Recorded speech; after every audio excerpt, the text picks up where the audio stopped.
All right, we're live once again. Welcome back, guys, to the late night Cardconomist live stream. How's it going, everybody? I hope you're having a great afternoon. It's Tuesday night. It's Tuesday, isn't it? Oh my gosh, we have these beautiful fossil booster packs. They're not selling as fast as the Gym Hero packs, which kind of surprises me because I thought the Gym Hero packs would actually be less demand than the fossil packs. Fossil packs have Dragonite Gengar and all those beautiful birds. They're a bit older. I feel like Gym Heroes kind of came out later and not as many people love that set. But yeah, actually, these are selling slower. Maybe people have run out of money, actually.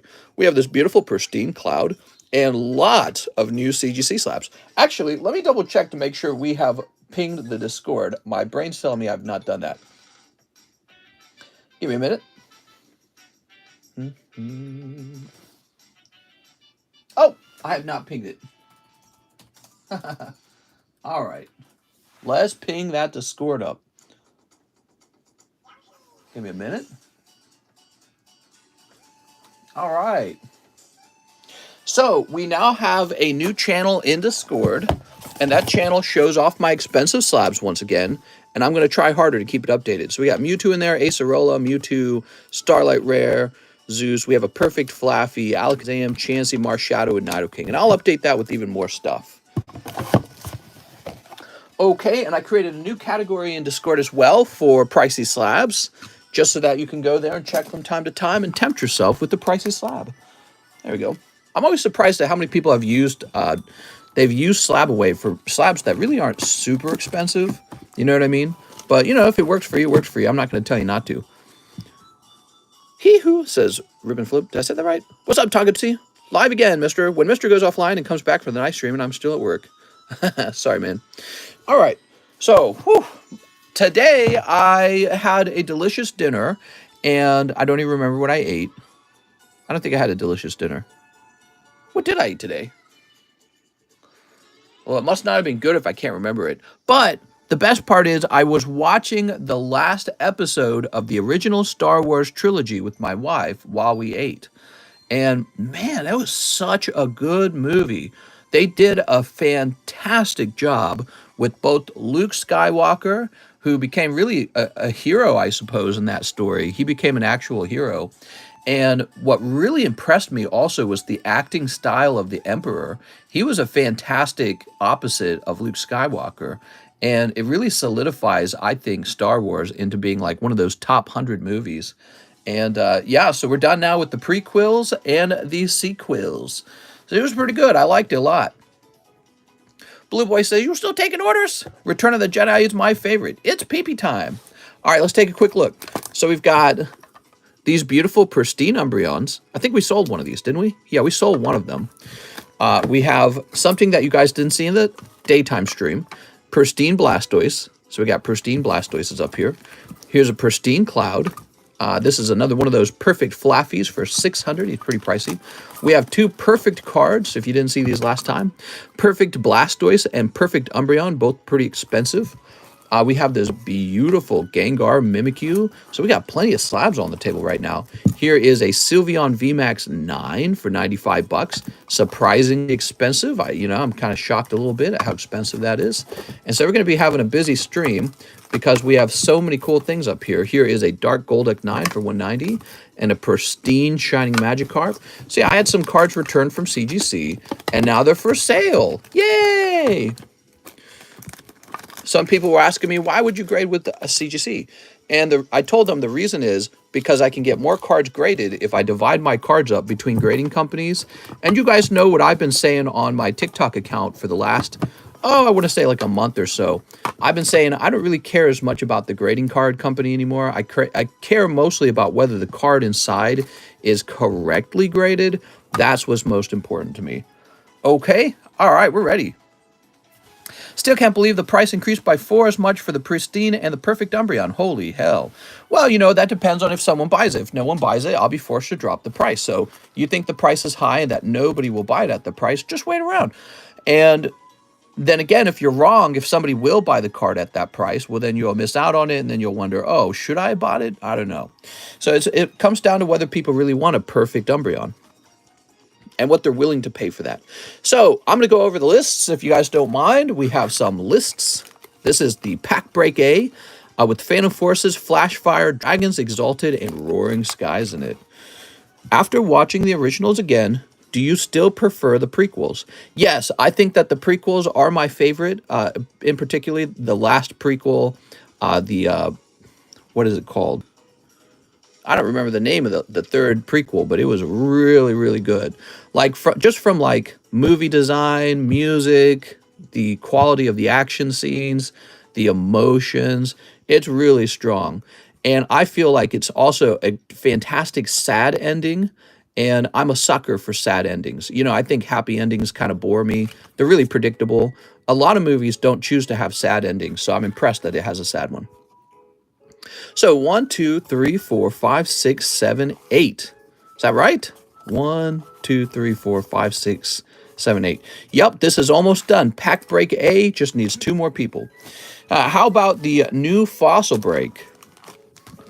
All right, we got 1, 2, 3, 4, 5, 6, 7, 8, 9, 10, 11, 12, 13. 13 people in the Fossil Break. Very nice. We have the POKEBRUHS, the live customs. They haven't been touched at all. Here's the Battle Booster list. Hey, that's kind of nice.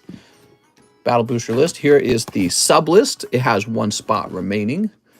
The large is ticking along. The Cosmic Box Break. Going real slow, but I'm excited to see how it ends.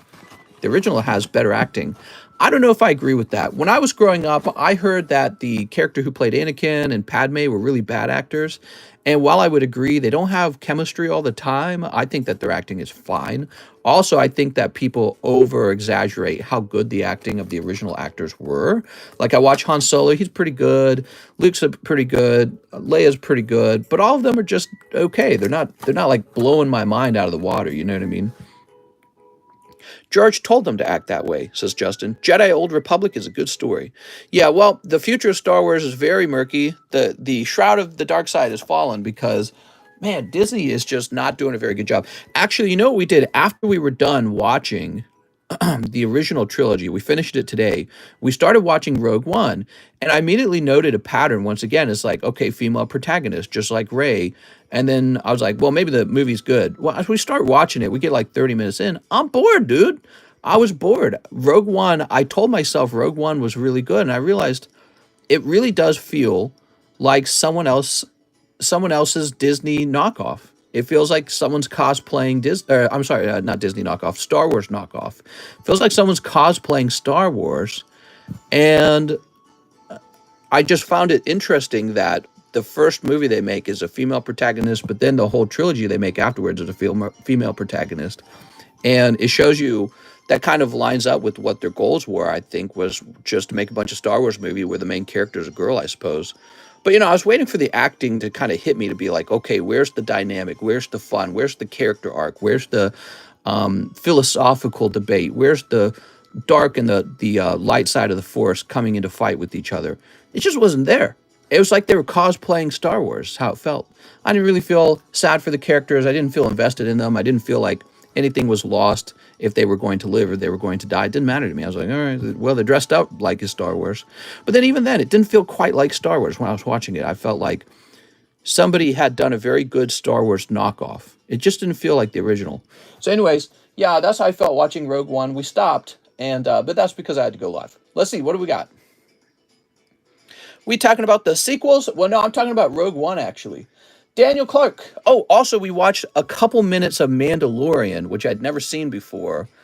It seems very different from Star Wars. Almost felt like a Star Wars Western. Very different pacing, very different attitude. So maybe that's why people enjoy it, because it has gotten away from, you know, maybe it's made its own identity. Okay, Daniel Clark says, I haven't bought in a while, but I watch every day. $30 for my Gengar Mimikyu. You got it, Daniel Clark.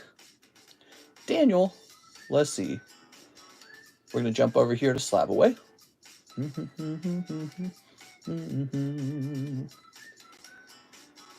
Ah, there's your Gengar, and this will come down to 230.5.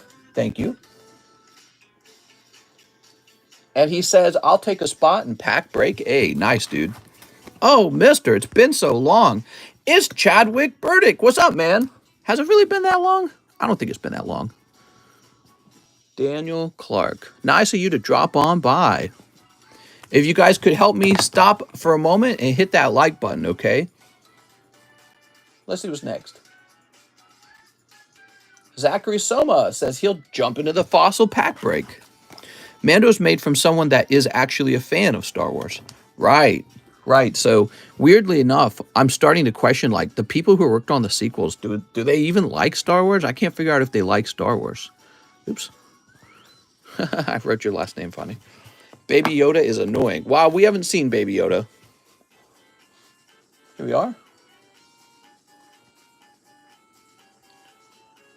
Okay, and here's Ivan Ramirez. $100 toward his Slab-AWay. You got it, Ivan.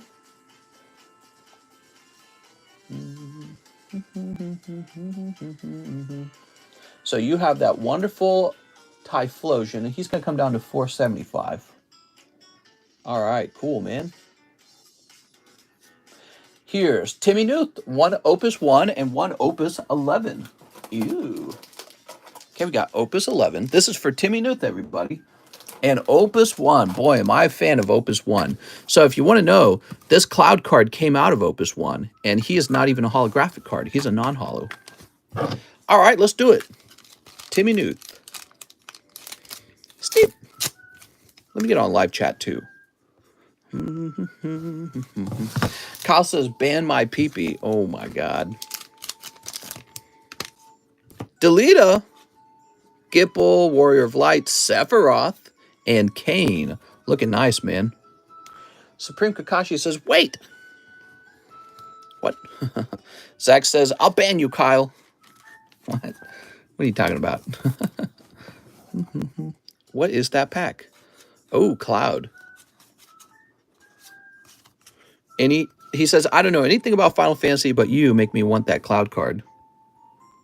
Oh, he says, I don't know anything about Final Fantasy, but you make me want that Cloud card.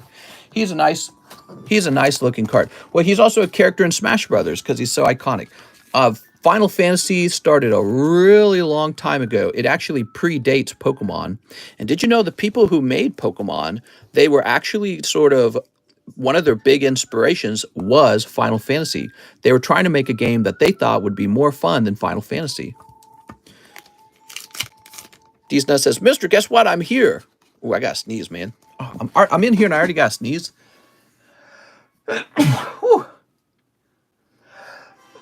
There must be a lot of dust in the card room. All right. Maybe I should I wonder if you can get like a dust collector for your room. Now my nose is going to be runny. All right. We got Fiona, Rosa, and Reno. All right. Timmy. Mister, I thought you were tired of Nintendo music. We're playing Smash Brothers music. It's all right. Mr. Timmy, I'm pretty tired of it. If you guys can come up with new tunes, that would be a good idea. We need some new tunes in here. Just get an air purifier. Yeah, we might need an air purifier, man. Because I'm sneezing too much in this room. I believe you were times out by mistaken, Justin. Oh, no, Mister got the monkeypox. Oh, no. It's the monkeypox pandemic. I'm going to need some stimmy checks. Maybe that'll help fight inflation. Oh, I was learning more about that inflation bill, guys. Did you know the inflation bill has language in it that suggests they're going to hire like 87,000 IRS employees? And then I was reading this article by Times Magazine that was talking about, well, it's not all for IRS agents, auditors. They're like, it's also for people who are going to like work on websites and stuff. But then Time says, well, probably at least 30,000 of them will be new IRS agents. I was like, damn, boy. Got to hire some tax collectors to spend that money. Got to have some way to collect it first. Edgar Gonzalez says, on my Slab-AWay, $50. You got it, Edgar. Oh, Edgar. Sweet, sweet Edgar. He wants $50. Okay, this is going to come down to 351. Yay!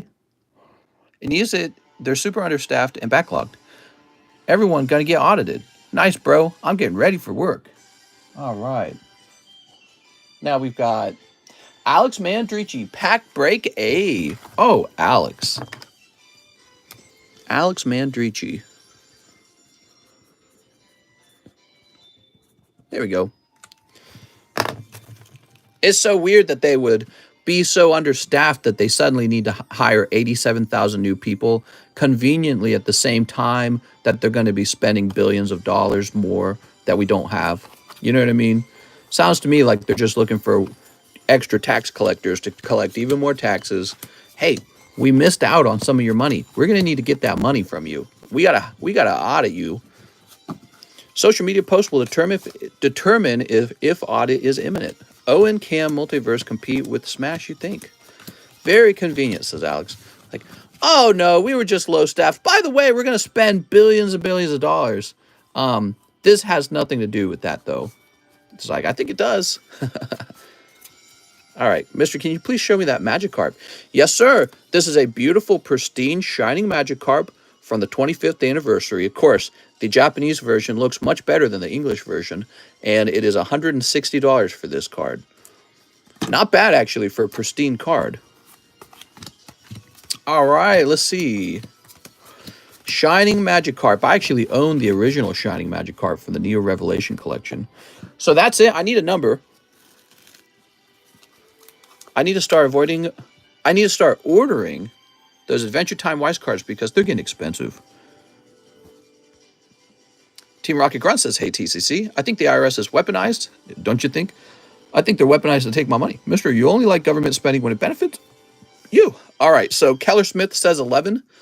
Let me think. That's the same as saying 1, so we're going to go like that. Do you have the... Well, now I got hiccups, man. What is going on with me? Okay, there we go. The cards are ready. Let's get these sneeps, shall we? Live chat. I'm on live chat. Make sure you're on live chat, everybody. Live chat imminent.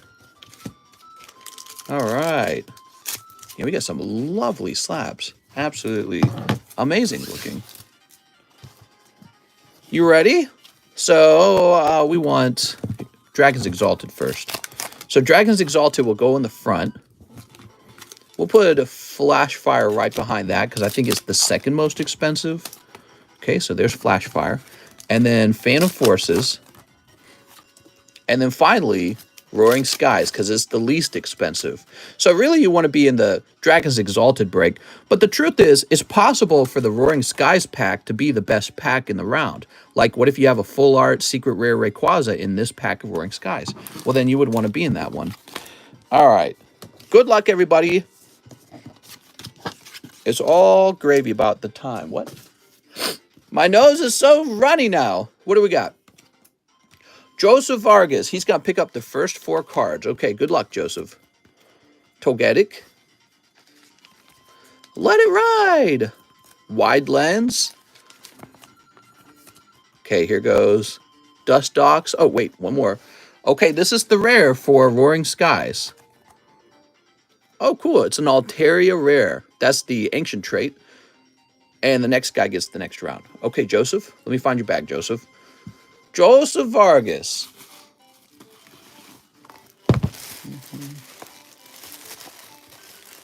Let's see.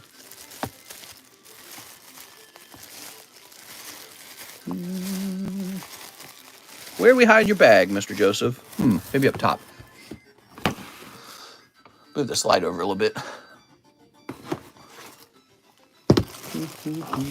I was really surprised how good the last episode of Star Wars, the Star Wars trilogy was. It was really freaking good.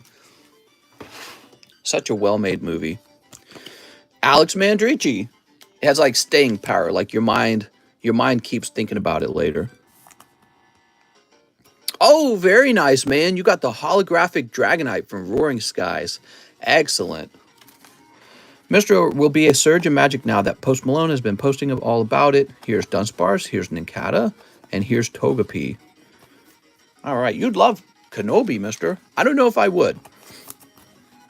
I already saw the, the sad part of the ending of Kenobi with because it showed up on TikTok like 100 times. So I've already seen that important part of it. Let's see. I wasn't really moved too much, to be honest. Star Wars is only God when it has Rey. Dunsparce, let's go! Feels bad, says David Fillardo. No spoilers.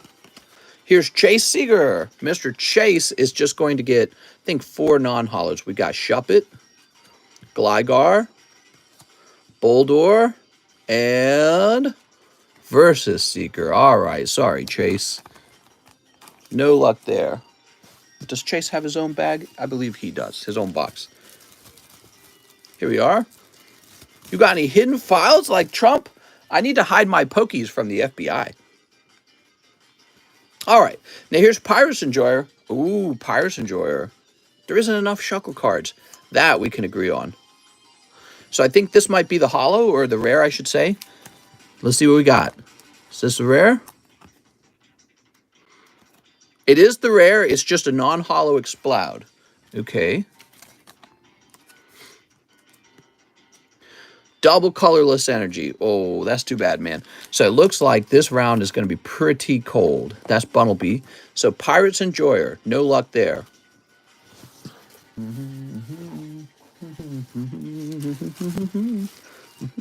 I swear to God, we're going to have a crazy hot round in Pack Break A where each pack has like a full art or something in it. Or maybe like just whatever a hit is for that set.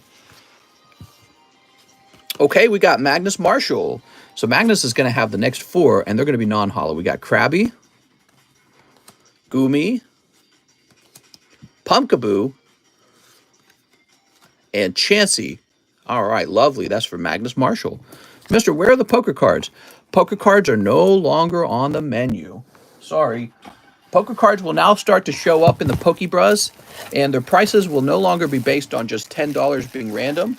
They'll be based off of what the card is actually going for. All right, let's see. Magnus Marshall. Did he ship out? I feel like Magnus Marshall might have shipped out. All right. Mario, Matthew.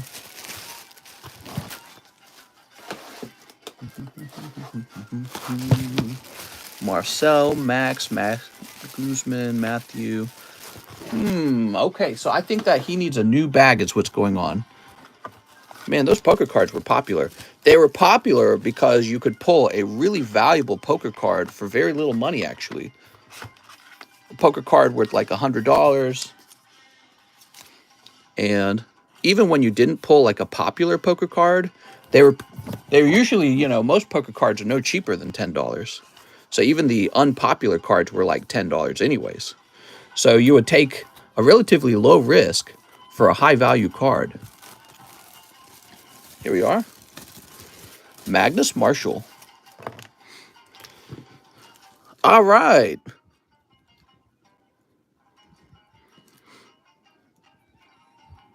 Yeah, we were selling tons of those poker cards for a while. But my supply is drying up quite a bit. And I see the prices moving up quite a lot. We'll put this over here. You will sell the poker cards or I'll take my business elsewhere. No, come back. Baby, come back.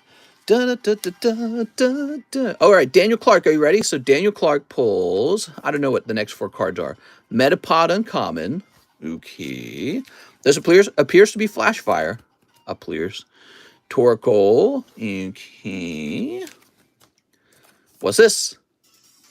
Magnetic Storm. Okay. This is it. This is the rare. Come on, baby.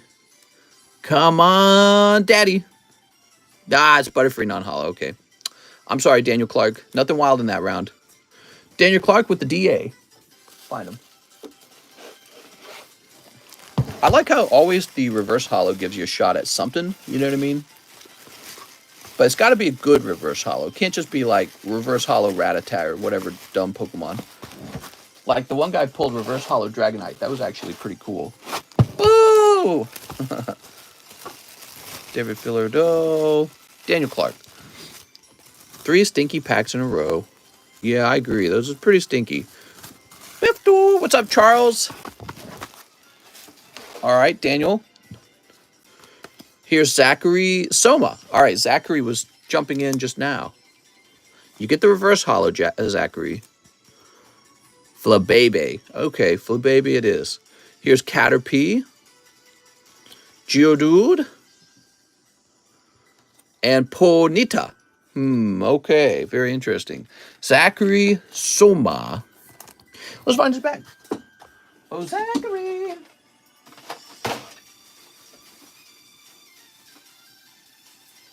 You don't need a new bag, right, Zachary? I'm sure he doesn't.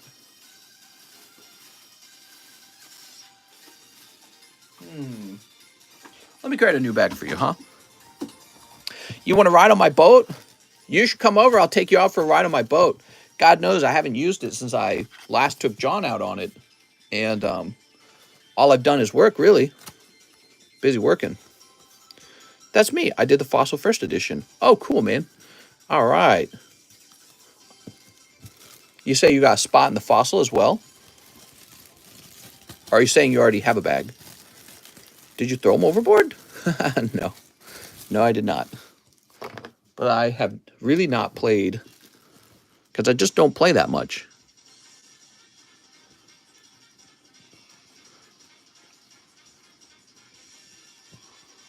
My wife need to pick a year and take some time off or something. Good morning, says Marquette. I'm lying. I will never take time off. Hell no. Not when there's Pokiest open. I'm Zachary Soma. How's it going, Zachary? Kevin Maldonado. All right, Kevin. So Kevin gets a reverse hollow? I don't remember the last round. No, he does not get a reverse hollow. So he gets Helioptile, Bun Eerie. You ready, Kevin? Tool Scrapper, and Whalmer. That's from the black and white booster pack, Mr. Kevin. There you go. Find your bag, Kevin. Not in there. Camille, Kevin Maldonado. All right, so this guy in the next spot is about to take both the rare spot and the reverse hollow spot. Giovanni. Nice, dude. Congratulations. All right, let's find out what's going on. Stunfisk Uncommon. Sorry to be a bother. I'm buying for the first time. Zachary Sama paid for the Fossil. Oh, I see what you're saying. What you're trying to tell me is that that was supposed to be in here. Oh. All right. Well, Mr. Zachary, enjoy a free spot in the pack break. That was my mistake. And we'll get you in the other set.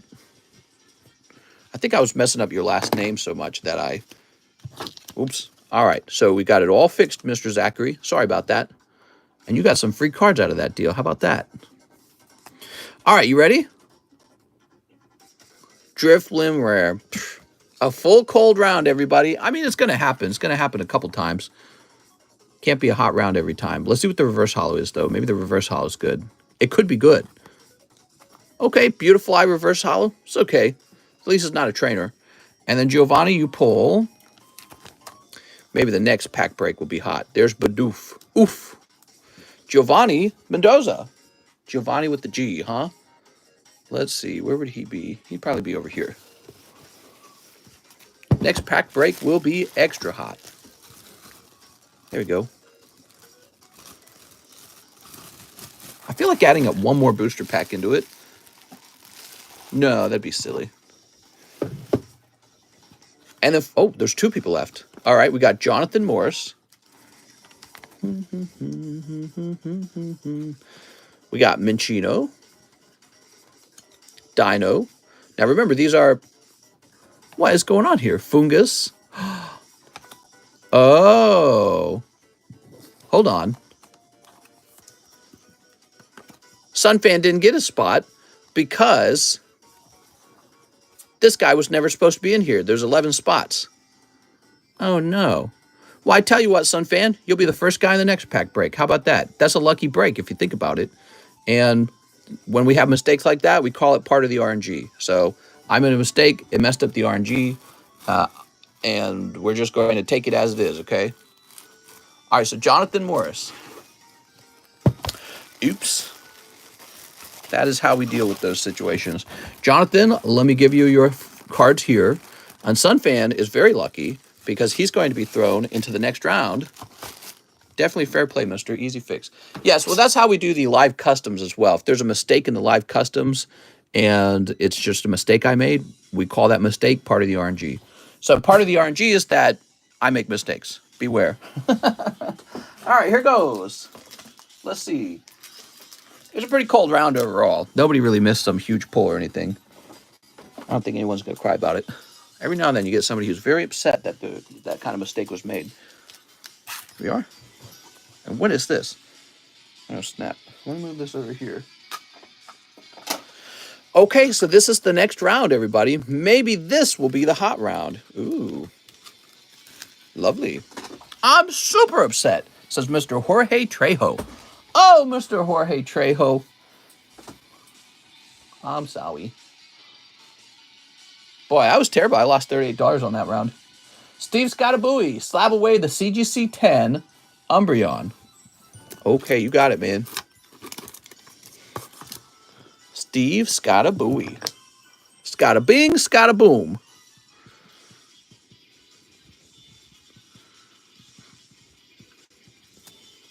Who is the best card grading company, in your opinion? Well, probably PSA right now. The majority of Pokemon cards are graded by PSA, and so they're sort of like the leader in Pokemon card grading, and I wouldn't underestimate them, guys. I know people look at them and they go, okay, how can I say CGC is better? How can I say BGS is better? How can I detract from PSA? They might hold on with the iron grip for a long time. I don't know. The number one thing that PSA is going to have to get competitive about is lowering their price, though. They got to lower that price.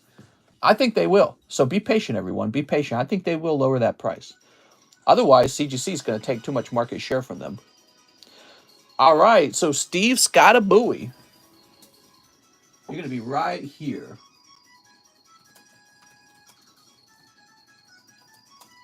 Umbreon, $2.75. Got you all set up. Put the rest of the money toward the slab. All right. Give me a moment. We're going to apply $25 to it right away, which brings it down to $2.50. Yay! All right. I've never logged back into my PayPal, says Mikey. What? Who's next? Scottabing, Scottaboom. Andrea Navarro. 1 poker card, 1 Lost Abyss. So I will get you a poker card, but the poker cards are no longer for sale, okay? So you would have gotten this one. That would be the next poker card.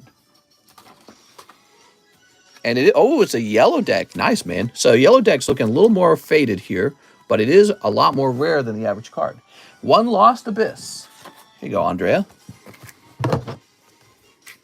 Haven't bought packs online or from Mr. since I got scammed. Oh, shoot, man. What happened?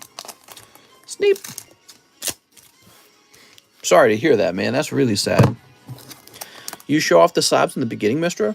A little bit, yeah. Yeah, I did. Okay, and that's Barbacle. Maybe we can learn. Mr. pulled the Moltres and Gengar. Now he's nervous. Shoop. All right. So, Andrea, let's get this in your bag. A-N. It's going to be over here. Why can't I buy a poker card, Mister? We don't have them for sale anymore, I'm afraid. They're going to be going into the POKEBRUHS now, and they're considered just a different kind of pull.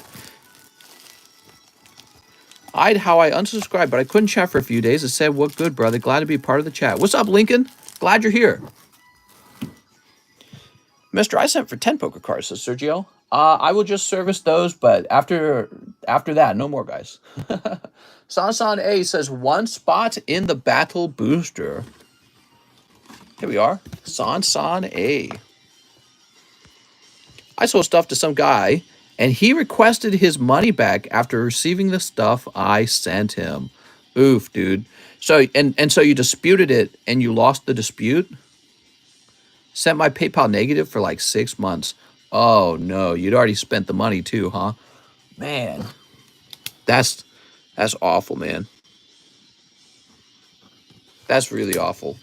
That's something to think about, guys. If you sell an item on PayPal and then a PayPal dispute occurs, your account goes negative. And PayPal will treat you very badly if that happens. PayPal will lock your account up and say, well, you're out of here.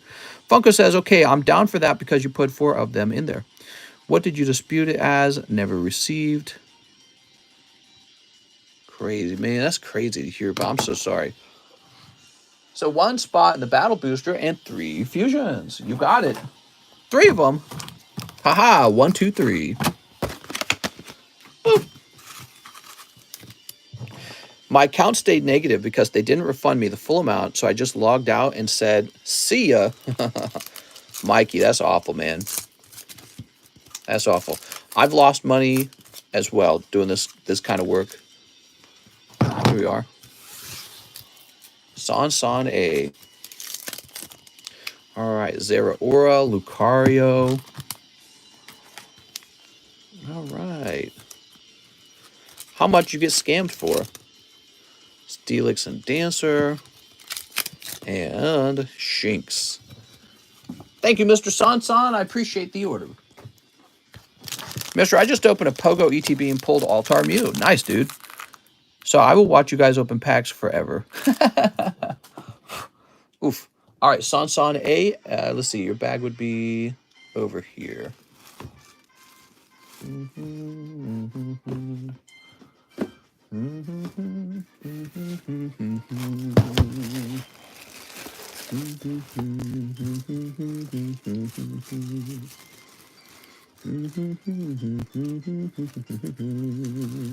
I don't know if I'd have the same luck again after getting the Moltres.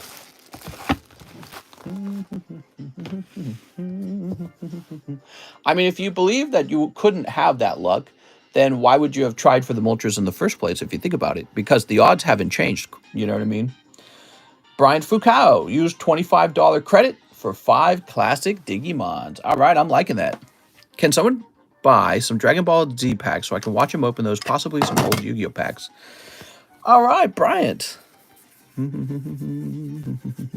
Boop.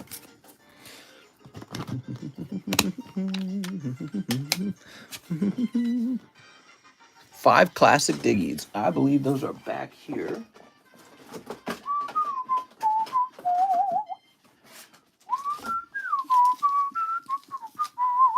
Here we are. I really want the ice chicken, but can't spend money right now. Oh, that sucks, man. I'm back. I'm too broke for them. Sneep. And sneep. Sadly, I'm just here to watch. No cash. There we go. So, Brian Foucault, thank you for accepting the poker card order. I noticed too late. No problem, man. We've got Leomon, Baptism by Fire. Win Rate, Ultimate Connection. Kuwagawamon. Tyrannomon. This is kind of cards I want to watch, says Lincoln. We've got Infurmon and War Greymon. He's kind of cool. And then finally, we've got... Here we go. What's this? Diaboromon. Diaboromon? All right, that appears to be some kind of special pull. And we'll have War Greymon on the front. You're always working, buddy. I'm always working. What do you feel the odds are for Radiant Pokemon and PokeBruhs? I mean, if you're talking about Japanese, the odds are 1 in 10. I don't know about English, though, but I don't think it's terrible. You know, the Radiant Charizard from that set is freaking awesome looking, isn't he? He's so cool. But the problem is, he's too common. So he'll never really be very expensive, which is kind of too bad. Okay, Bryant. Bryant with the B. And you have a really oddball box over here, don't you? Here we are. Freak AMC, says Mikey. How's AMC doing for you? Did it go down? The CEO of Collectors Universe, who owns PSA, said PSA opened a second office in New Jersey and will be lowering grading prices and increase turnaround time soon. Awesome. That's all good news. I like to hear that. See, guys, if you hold on to your cards for a while longer, price of PSA grading will go down anyways. Yeah, price of grading with PSA for a little while was $8 a card. That's shockingly cheap. Now, I don't think you'll ever go that low again because, well, the cost of everything went up. You know, you have inflation, went up like probably 15% anyways, all by itself. And then also PSA probably knows their worth. They know that people will pay more than that. So why would they lower their price too low? So yeah, I mean, I could see them coming down to like $15 per card at some point, though. AMC made me more money on the first climb, almost 5K. What are your thoughts on PSA versus CGC? I think that PSA's closest competitor is not BGS. It is actually CGC. CGC is a much larger company. They work on comic books. They work on coins. They're the sort of like they're the PSA of coin grading. You know what I mean? So they're a much larger company than they appear. We just know them for the card grading. I never graded comic books or anything, but they've got a lot of money. They've got a lot of experience. They've got a lot of technology. And so I don't know about SGC. I know SGC's been around since the 90s, by the way. So they never caught on the same way that PSA did for whatever reason. And BGS is pretty good. I think BGS is nice. Can't get over the size of the BGS slab, though. But, you know, the SGC slab's pretty large. I think for Pokemon card collecting, CGC is going to be a real chomper at PSA's ankle.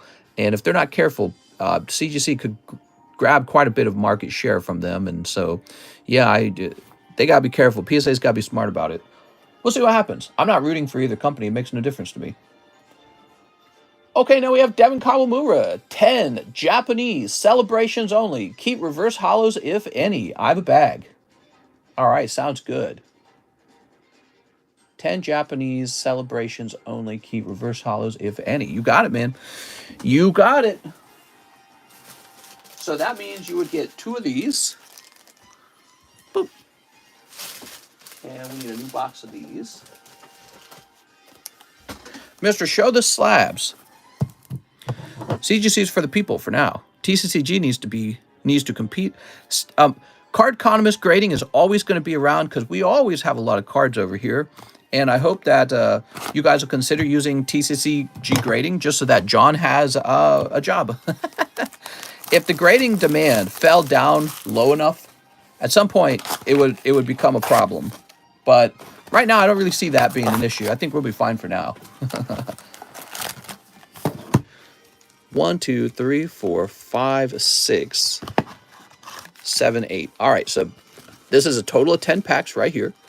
And let's see if we can pull your Charizard. I'm not too worried about it because we have such a great influx of cards.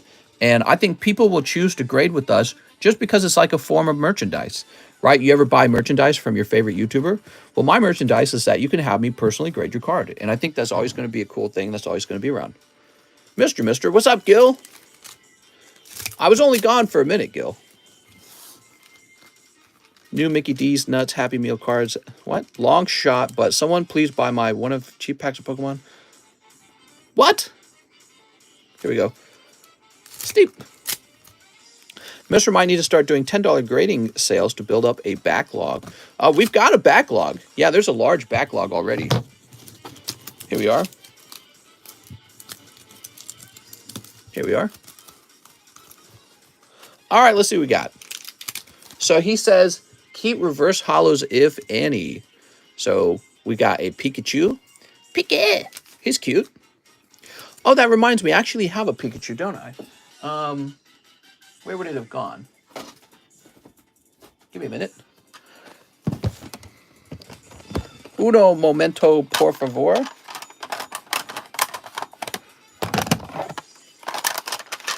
Oh, here it is. So I have a 9.5 of the reverse hollow Pikachu. I actually got this crazy perfect grade on a Pikachu. You didn't know I'm a fan of that Pikachu. Hear all that clinking? I knew Mr. spoke Mexican. What? English, mister? I'm sorry.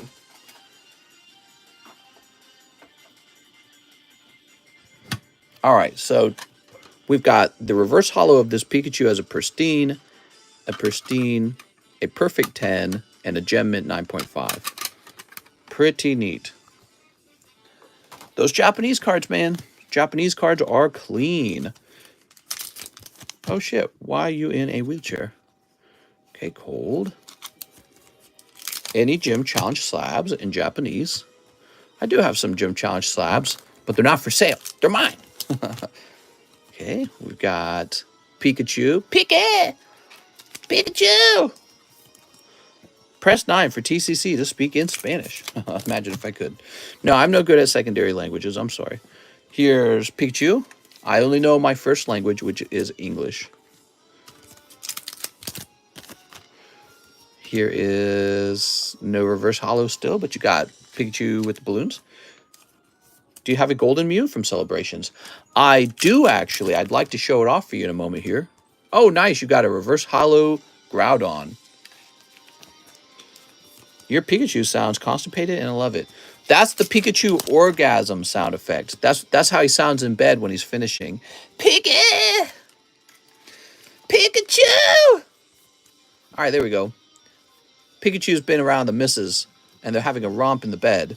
How do you think Pokemon eggs are made? Well, they're not made by holding hands. A little more has to happen than that. Truth be told. All right. So, I have a few of my own graded cards that I bought from you guys. And one of them is this Mew. Yay! It's so nice. You can get the junk hollows. Oh, thanks, man. That's going to save me some room.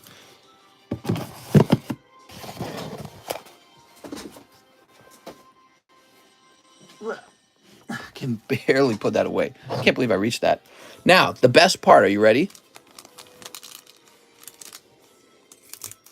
This is for Devin, guys. How's Yoda sound when he finishes? Good question. All right, you ready?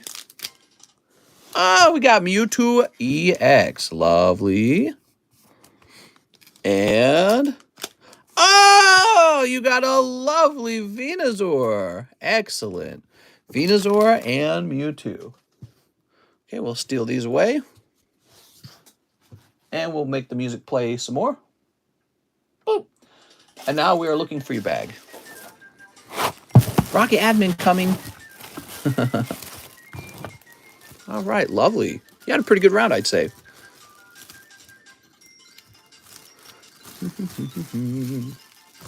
I have 4 gold Mews. Are they worth grading? Grade them, grade them, grade them. Thanks, Devin. Appreciate the big order, man. We have an order now from Mr. Mike's Side for my Mew Slab-AWay. Thank you for taking care of me and being awesome. No problem, Mr. Mike's Side. So Mike's Side would be over here. Mr. Mike's Side, thank you for all your hard work. You did a pretty good job. So it's going to be 130.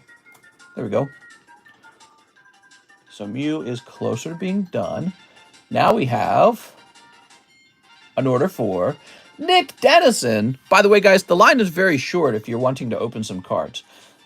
Nick Dennison says, for Astral, can I get a glance at the pulls of my bag? Oof. So Nick says, for my Glaceon VMAX, I didn't send timestamp for updates on this. Do I just keep an eye on Discord? Yes, sir, Mr. Nick. We're currently working on the month of May. So we've got card grading occurring for the month of May. If you decided to grade Express, it should be quite a bit faster than that. Have you ever rolled over a card in your wheelchair? I have done that many times, but it's usually like an energy card, to be honest. Just a card I throw on the ground. 1, 2, 3, 4. Can I see my bag? I'm Edwin Garza. How's it going, Edwin? All right, so Nick, I'm going to take care of Nick, okay? Is it the Japanese one or the English? Ooh, it's the English one. There we go. Yay! Sneep. Sneep. There we go. Was the vintage gummy box expensive? Oh, I love this song, 02. Mister's in a wheelchair? That's awful. Here's Shieldon and Origin Form Palkia. There we go. I didn't even have a bag. I wish Mister would take care of me. Hey, Mister, I just bought a Star Wars uncut etched sheet. Hey, you can't do that. Those are mine. Here's Grant. Oh. No! I think Grant will be okay. I don't think you even grade Grant. Grant's yucky. Do you think Japanese and English sets will release at the same time? No. They're making too much money on the double dip. Are you actually in a wheelchair? Oh, yeah, I'm in a wheelchair. Donate any bulk hollows and the Palkia. I have a gazillion of them. A what? What are you talking about? Here's Gardevoir. Ooh. Holy. There we go. PSA 10 meow. PSA negative 10. I was disrespecting him. I should have held it more carefully. Mister, if I have a bag, I would like Alex to get none of my cards. I might sell it to you, man. I'll send you info on Instagram. I'll pay 10,000. So Nick Dennison, you must have a bag, Nick. Surely you can see, Nick. You must have a bag. Your friends are doomed. Let's see. Nick Dennison. Here we are. Yay! What's your favorite non-card Pokemon item? Non-card Pokemon item? My Pokemon, Weeping Bell, Flashlight. Let's see who's next. We have Andrew Wall. Hey, mister, 3 live customs for Andrew Wall. Ooh, I'm scared for you, Andrew. Andrew, you're just kind of jumping in there. He says, also, I need to start a bag. All right. 1, 2, and 3. Oh, they're cold, Mr. Andrew Wall. I'm so sorry. Those are some cold live customs. But you're new, Andrew. Let me get you a little bonus pull, okay? We'll get you a little bonus Andrew Wall pull. We can't do Andrew Wall like that. Let's see. Something special. Something nice. Something toy like a toiger.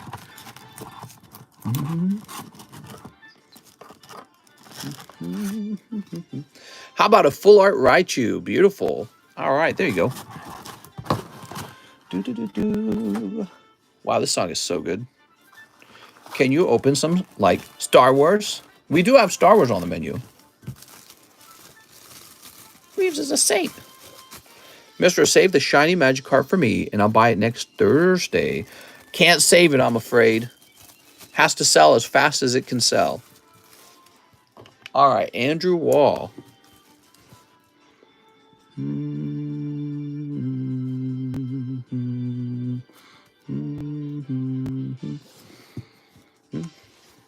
Where does tight like a tiger come from? That's a quote from Austin Powers. I can see you a toy like a toiger. All right. This goes over here. Yay! Who's next?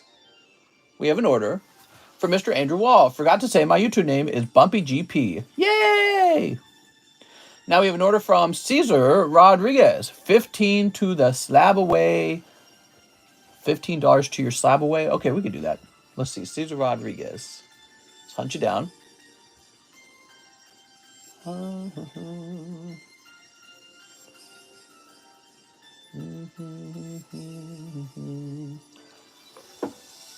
think we put your order in the wrong spot. It shouldn't be all the way down here. Okay, it should be more like up here. There it goes. Now, $15 off of this would be $6.25. $6.25 it is. All right. What next? $15. Oh, I see. Battle region times 4. Okay. You got it, man. Cesar Rodriguez, battle region times 4. 2, 3, 4. Yay. Evolving Skies times 2.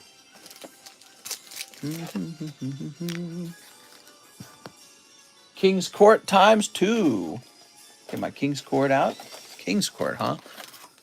Illuminati just needs another famous soul. Yeah, what the heck? Give me some Illuminati. 25th anniversary times 5. Ooh, okay.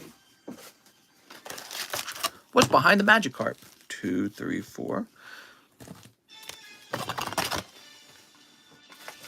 Grab one of these.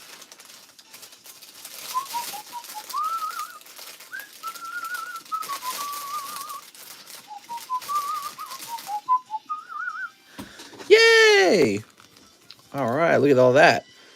Hope I get my own bag. Don't forget the battle booster slot. Did I? Oh, okay, yes. The message is written in a hard-to-read way.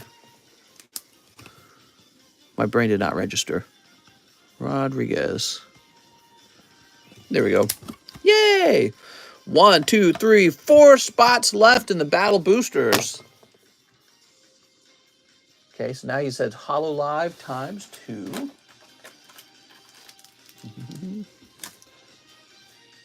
Galaxy 7 times 1.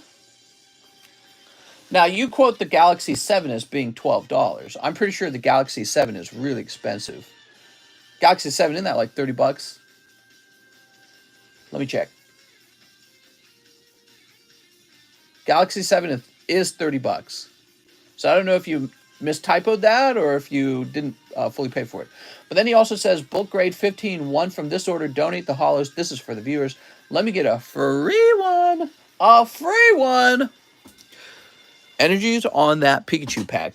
Mr. Cesar Rodriguez, was there a miscalculation on the Galaxy 7 pack? Galaxy 2 is $12. Ah, it's probably Galaxy 2 then. That's my guess.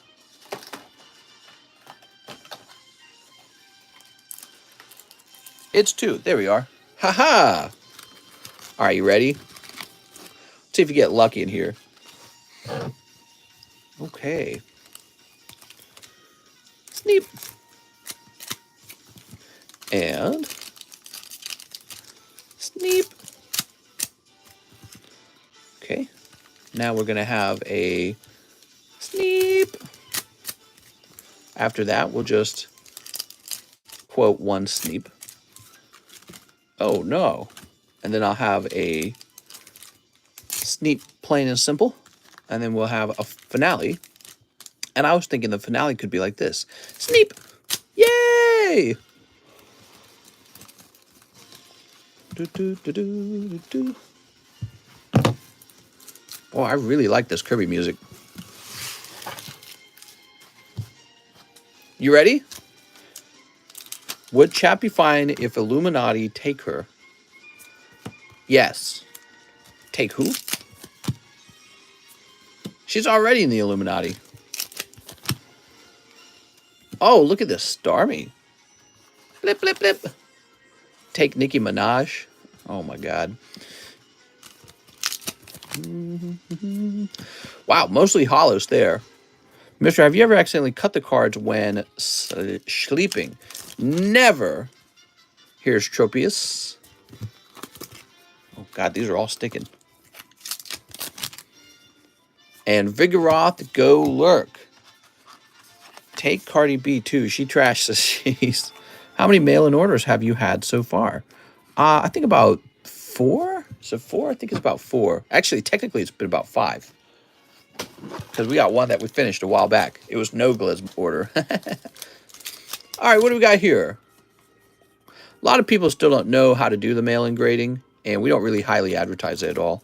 It's just people who happen to be in our Discord server are aware of it. Crystal Girl. Okay, no crazy luck in the King's Courts.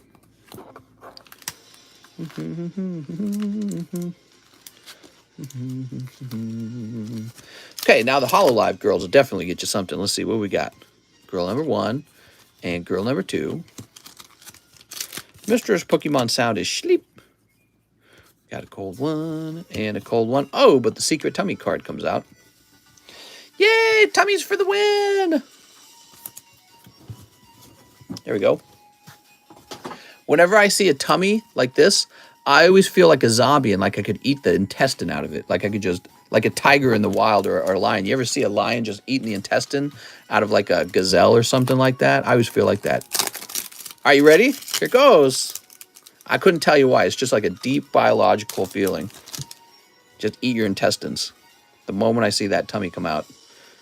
All right, we've got the original Anakin Skywalker. You know, we just finished watching Return of the Jedi, and what was really sad was they put in the Hayden Christian guy or whatever his name is, right?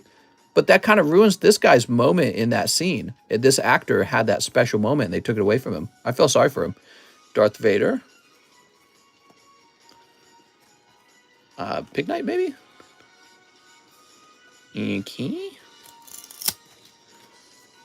Here is a claw. Yoda looking like he got stickies on him. Here's this dancing lady, and she's tying this guy up. Hayden is Vader now. Well, right, I get that, but you know, it was okay to have old Vader, right? Like that's the only way Luke understood him. Makes more sense. I think that they just wanted to do what they wanted to do. You know what I mean? Like you ever think about that? Going through a remaster and they're just like, let's screw around with it. I feel like changing things. They didn't need to do that. Could have just remained that guy who actually played Vader. It kind of, kind of sucks for him. They kind of took out a key part of his role out of the movie. If I was him, I'd feel cheated. I'd be like, that was my part. That was my role.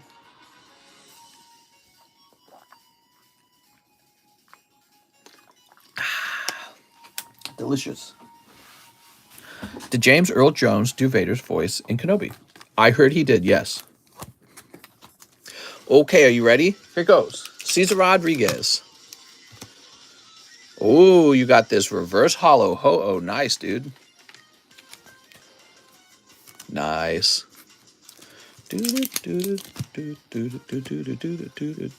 We got, Professor Oak. Is the line long?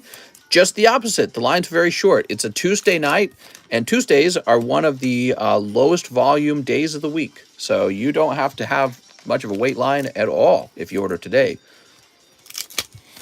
That's the only time we get to see the guy's Anakin. Exactly. That's what I'm saying, dude. That's exactly what I'm saying. They took that scene away from him. The original actor, think of how sad he must have felt when he saw that his scene got clipped out of the TV show or the movie. He didn't really have any other scenes. He just had the scene where he's all effed up, he's got the helmet off, and he looks all ugly. So him coming back as a Jedi, and that was like a really important moment. And instead, they kind of do the little switcheroo with Christian Hate, and only people who watch the prequels understand that. But yeah, I don't know. I felt sad about that. Was he also the guy behind the Vader costume? I don't think so. I don't think he was typically the. I wonder if Mr. likes to eat the. Yes, it's still him when they take his helmet off. All right, here goes. Oh, it's another Mewtwo. Very interesting. Mr. Donate the bulk anniversary Pokies. Thank you. George Lucas hated that dude that played Vader. He spoiled the Luke, I'm your father reveal. Oh, really? Think he had a little grudge against him? And he said, you're out of here. Thank you so much, Mr. Caesar. Okay, so Cesar Rodriguez with the CE. Where are you going to be? You're going to be over here. I bet you're going to be up top. Ugh. Cesar Rodriguez. Luke, I am your father. No. No! It can't be. Book grade one of them. Law, I don't know which one, though. Oh, let's take a quick look in your bag. I forgot about that. So, let's take a look through the whole bag. Why not? You might have something nicer in here than what you just pulled. Just look for an expensive card, right? Starmie. No, not really. Slowpoke First Edition's kind of nice. Kind of like him a lot. Reverse Hollow Ho-Oh. Torchic's kind of nice. Oh. But he's fat on the top. He's off center. I'm sorry. We can't grade him. Got a sexy girl. Garbodor. He's kind of nice. Muse. Oh, there's a golden Mew. Well, yeah, we would just send this out. That's easy. Slowpoke can be looked at another day. All right. Lovely. The southernness is strong with this one. What? Why do you say that? You saying I'm from the South? All right, you ready? Missouri's like in the middle of the country. It's not really in the South. It's in the Midwest. Mister, I just ordered. And I meant to get Astral Radiance and not Chilling Reign, says Cole Kokoshke. Damn it, Cole! He's talking about Luke being attracted to his sister. Oh, I got you now. Yeah, it was kind of a weird thing because there was an awful lot of sensual looks and kissing beforehand before they reached that point in the story. Very passionate, you might say. Okay, we're going to send this out. It's going to say 8.10 Cesar Rodriguez. There we go.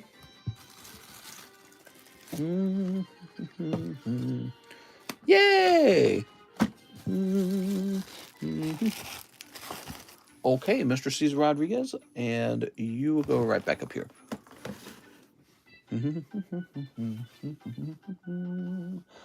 Yay, what's next? We've got an order from Xander Conrad, 1 Star Wars Galaxy 3.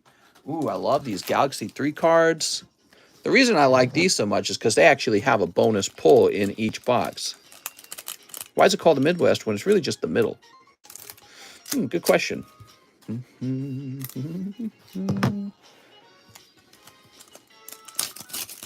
All right, what do we got?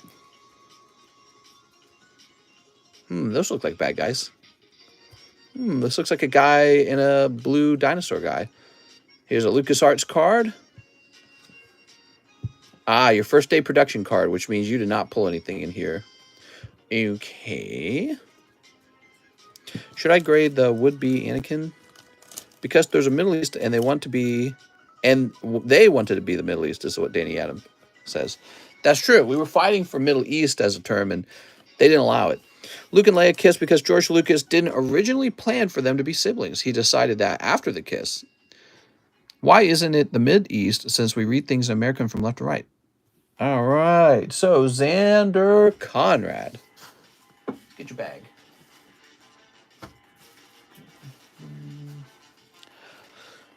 Whew. How many spots in the fossil break? I believe there's 14 spots in there so far, which means we need 19 more. It's a moving. It's a moving. It's a grooving. All right, what's next? We have a big order from Elijah Arulanas. Celebration Magikarp Slab. You got it, Elijah. It's a beautiful card, right? And actually, I might have another one. Give me a moment. I was just thinking if I have another one. Yes, so these are both graded pristine. So let me just get a fresh sleeve for this one. Leia's actually Luke's stepsister, so the of them is still kosher. Oh my God. That's not true, actually, Deviate. Mister, are you doing fossil at the end of the stream? Well, it will have to fill up, okay? It'll have to fill all the way up. And it could fill up this stream, but it is a Tuesday night, so I'm not fully expecting it to. But you never know. Somebody might come out of left field. All right, thank you, Elijah. Elijah Arolanis.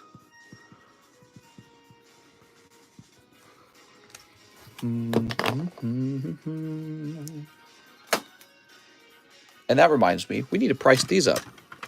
These are some interesting cards.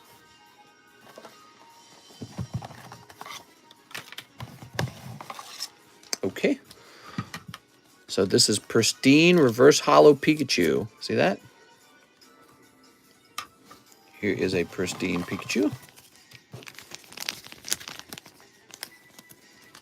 Luke threw out when Vader broke the truth. Cousins by chance, lovers by choice. Thank you very much, mister. No problem, Elijah.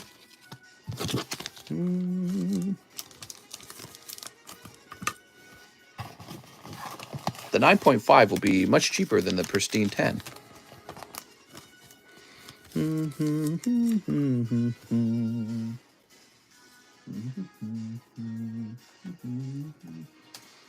So this will be CGC 25th Pikachu, and we'll call it reverse.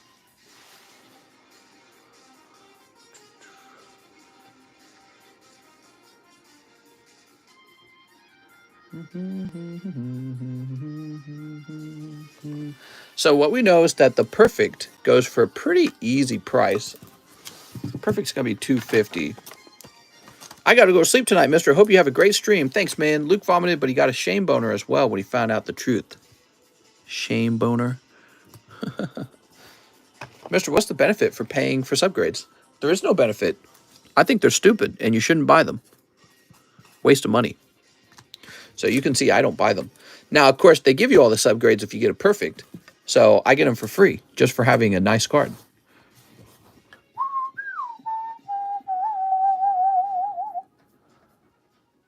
Let's check out sold items.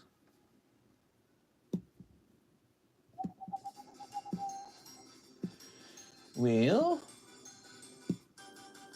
I think what I would like to do is make this card here about $40.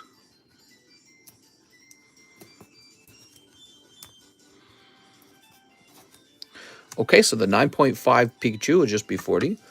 And for the pristine cards, good question. There's no pristine cards to compare these two. But we know that there's a perfect Pikachu listed at $248. I think I'd like to do $90 on these.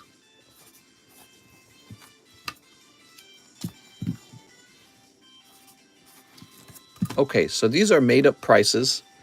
These three are made up prices. 40, 90, 90. But this one is actually based off of the cheapest buy it now price, which is available. Crack the 9.5 slab and get a PSA 10. You know, 9.5 is fine. Okay, who's next? Nick Isolani. 1 live booster, 4 Shining Fates, and 3 Fusion Strikes. And 1 to the charity slab. I need a new bag. All right, cool, man. Crack out that charity slab. Going down to 214. Yay! So 1 live booster, huh? Good luck. Nick Isolani. Oh, but it's cold.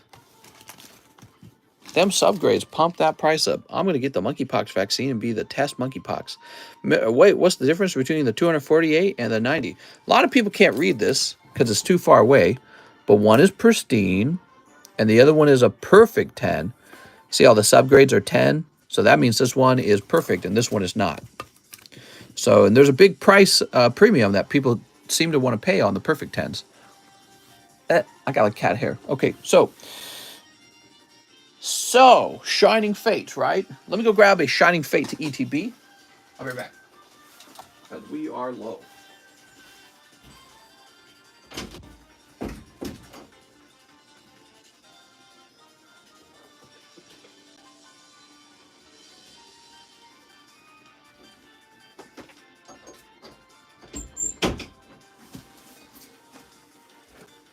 Very good. I think it's about time for me to do a restock on Shining Fates. All right. So what's the charity slab for? Does someone win it? Yeah, someone wins it. Basically, when you buy cards from me, you're allowed to add $1 or really however much you want, and you can tell me to donate that to the charity slab. When the charity slab is paid off, I then give the card away.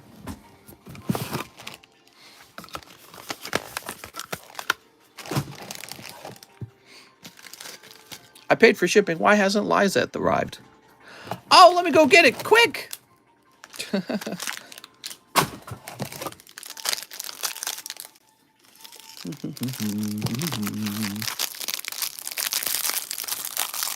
Some energy cards here. You can always use more energy cards. Energy. There we go. Ooh. Gayusha Poghosian says, hello, everyone. What's up, man? 2, 3, 4. Toss this over here. Let me grab. We need a new box of Fusion Strike. Okay. Do we have Fusion Strike somewhere? Oh, Fusion Strike. Oh, no. I'm not seeing any Fusion Strike. Oh, no. Dearie me. Hold on. Let me stand up. Well, I'm going to check outside and see if we have a case of Fusion Strike. I guess I needed to reorder it. Chilling Rain.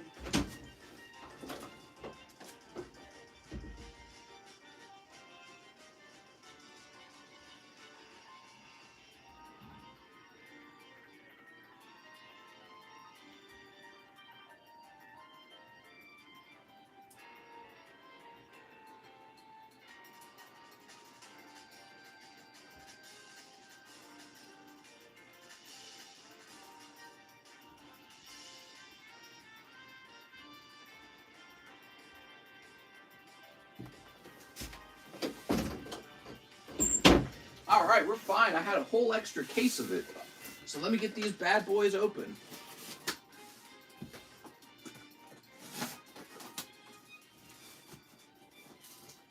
We are running low, though. I'll have to do a reorder.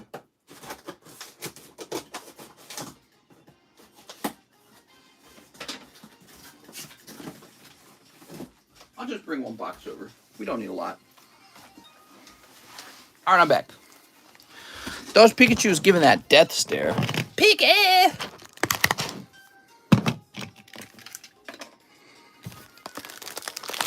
All right, fresh Fusion Strike. Perfect. For Nick Isolani.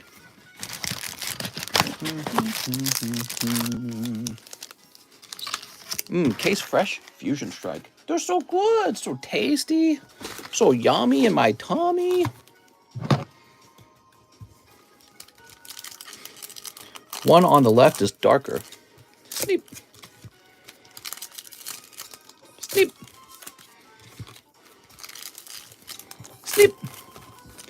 Lovely. Sneeps all around. Sneeps for everyone. All right, you ready, Nick? We got Cramorant. Haven't seen Shining Fates in a grip. Fusion Strike, Slept On. Team Yell Towel. Nickit, Toxtricity, Cinderace. Ooh.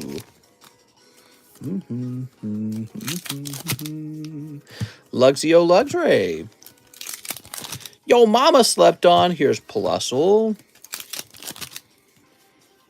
Muna Lucario. Ooh.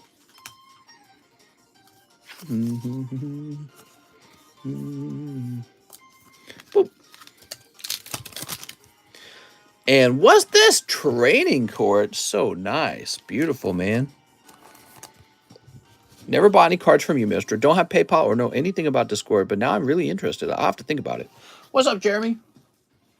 Sounds good, man. Well, join our Discord at least. All right, Nick. He says I need a new bag. You got it, Nick. Good job picking up that training court.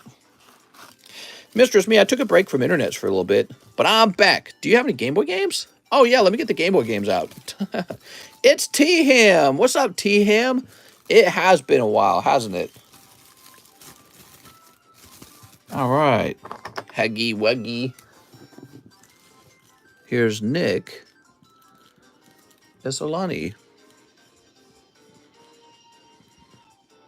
8.22. Very nice.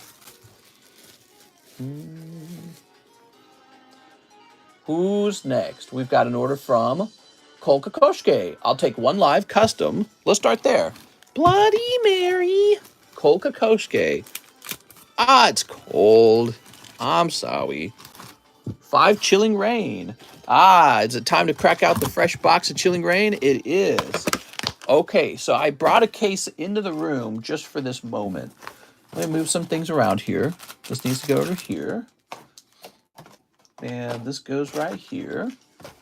I have to go crack open this case. This fresh case. I know you guys like fresh ones.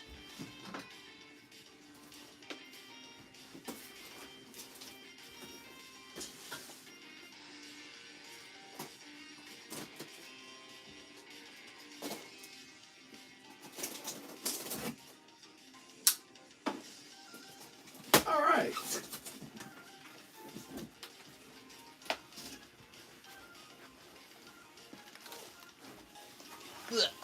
Kolkakoshke.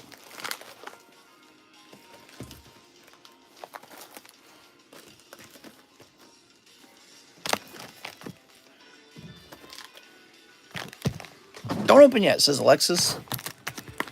Boy, you can't tell me what to do. Oh, Astrals. Gotcha. Okay, Astrals instead. Here I thought you wanted some Chilling Rain. No, all he ever wants is Astral. Sad. I've never bought cards before. Are people allowed to keep their cold packs? Sneep. Well, we remove all the bulk. How are we doing on the Cosmic Box Break? It's about the same as in the lunchtime stream. No new spots purchased since since we stopped streaming. All right. One Topps Nintendo pack. I'm using the $5 that I accidentally sent in my last order. Also, will a slab be shown off again once it is reslabbed? Yeah, of course. All right, we got Quillfish. Here's Bastiodon. Here's Mesprit. Oh, look, Irida. So easy to pull. Even Cheese could pull it. There we go. Gutsy Pickaxe. Hey, Mister. Me. What's up, man? Yay. What's up, James? All right, lovely. Kokoshke says, let's go. Now, for your Nintendo game pack, you can see they only cost 25 cents. Boy, times have really changed, huh? Now you go to the grocery store and a booster pack is like $4, I think, off the shelf. Something like that. Soda Popinski. Oh. Super Mario Brothers. Real nice, man. Lovely pulls.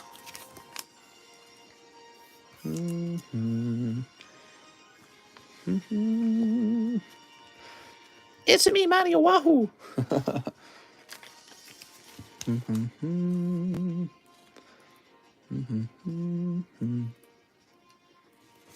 GameStop is up to $4.50. Poof. That's very interesting. You know, that's kind of crazy because they don't even have to ship it to you guys. You know what I mean? Like my prices, it's, oh, well, you know, actually, I don't do that either now, do I? I actually charge shipping, so I shouldn't complain about that. That was an old thing I used to say because a long time ago, we used to have free shipping. Can you believe that? Free shipping was destroying me, man. We were getting killed by free shipping. Super Mario Brothers. Oh, look at all these wonderful hollows. So, Cole, let me grab your bag. My brain must be on slow mode tonight. Let's see. What do you do when you're mad at your girlfriend? I just become mad, but not angry. Yeah, so anger is like frustration, and it's interesting. Sometimes I feel like we can have a talk to each other and just sort everything out without fighting. You know what I mean? It's really hard to do that. It's really hard to sort out a conflict without having a greater, you know, like fight, like an emotional fight. And to this day, I've not really found a way, neither of us have, I should say, to have some sort of conflict occur where we don't get into an actual like emotional fight. I think it's because when somebody upsets you, just kind of affects you emotionally, and you need some sort of like apology or something like that in order to move on, I think. Sometimes you just need time to move on. Cole, did you have a bag? I have a bag on the table. Ah, there we go. Thank you, man. All right, Cole Kokoshke. Here it is. How many slots left in the Cosmic Break? About half the box is left, Savage Cuts. Here we are. McDonald's or Jack in the Box? Definitely McDonald's. It also makes a big difference when you all really care about each other, you know. Here we are. No, but fighting is a pretty serious problem in fights. And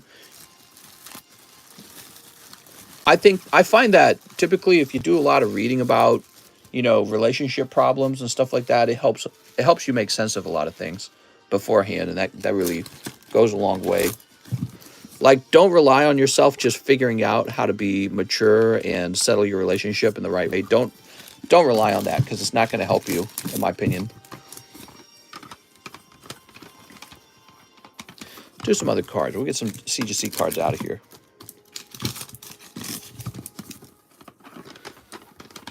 Bumblebee.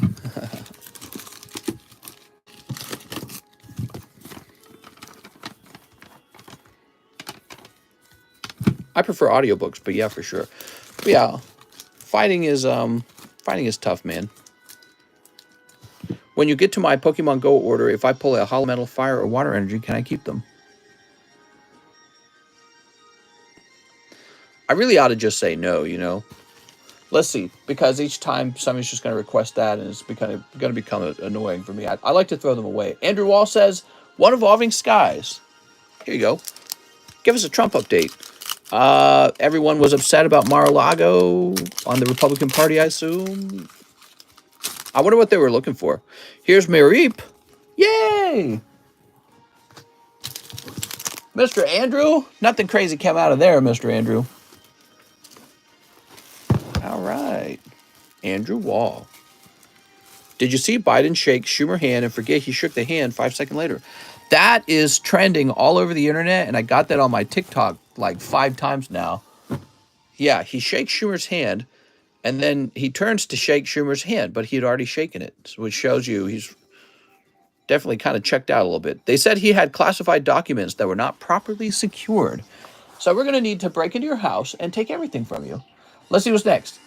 In Peng Sang Filet, 1 live, 1 POKEBRUH. I have some store credit. Okay. Here we are. Yay! Oh.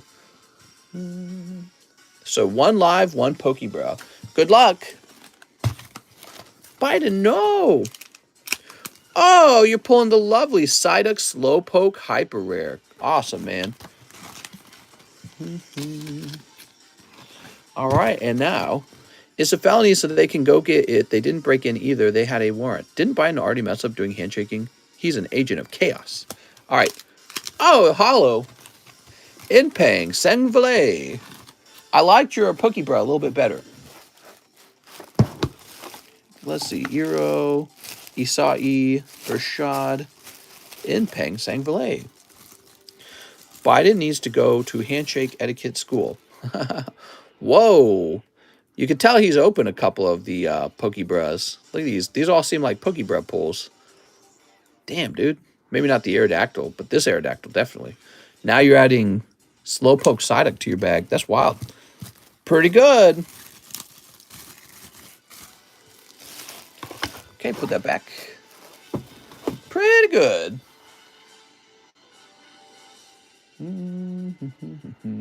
Tyler Nix. Hey, Mr. 5 Pogo English. Pogo English. And it looks like I'm out of Pogo English, so I have to open up a new ETB. All right. Yay! You still got that CGC 10 Mewtwo Mr. Yes, it's located in the Pricey Slabs channel of Discord now. You can go find it in there. If I pay for a slab in one shot, do I need to pay a reservation fee? Not at all. The reservation fee is only for SLAB-AWAY. Here we are. I would be shocked if Trump faces any charges from the raid and the FBI is going to worry about getting disbanded. Fossil break going to happen tonight? It could. In theory, it could. It's about halfway done. How do I join your Discord? Well, you want to check the description of this live stream for a link to it, okay? Throw this away. And we'll throw this away. Okay, Tyler Nix wants 5 of these. 1, 2, 3, 4, 5. There you go, Tyler. And we'll place this down here. And then 1 battle booster as well. Battle booster getting pretty close.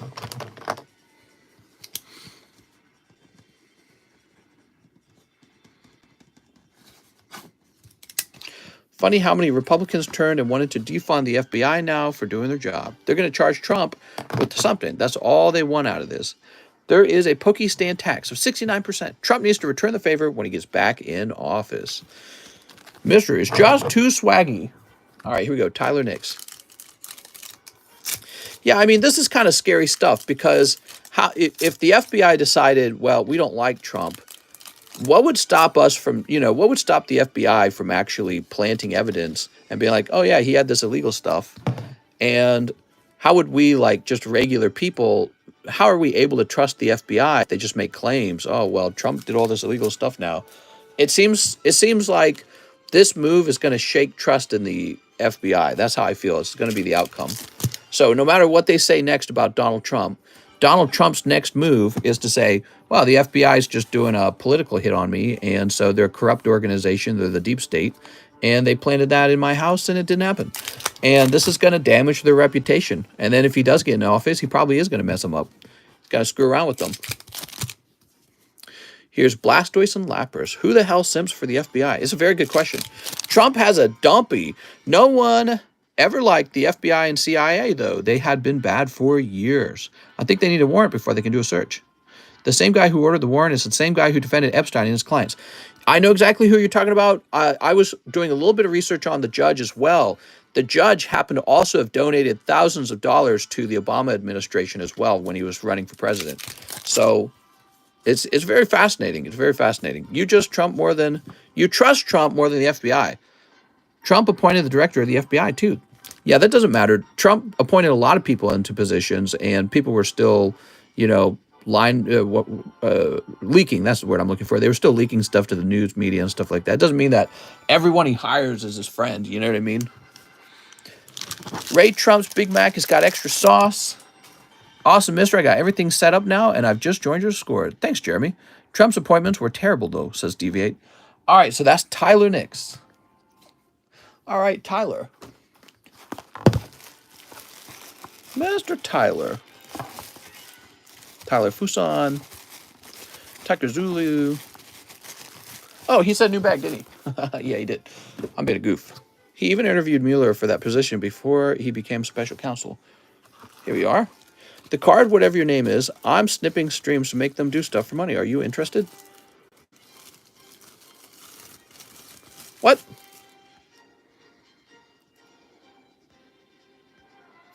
All right. DeSantis Kanye 2024. The world is ran by criminals. Here we are.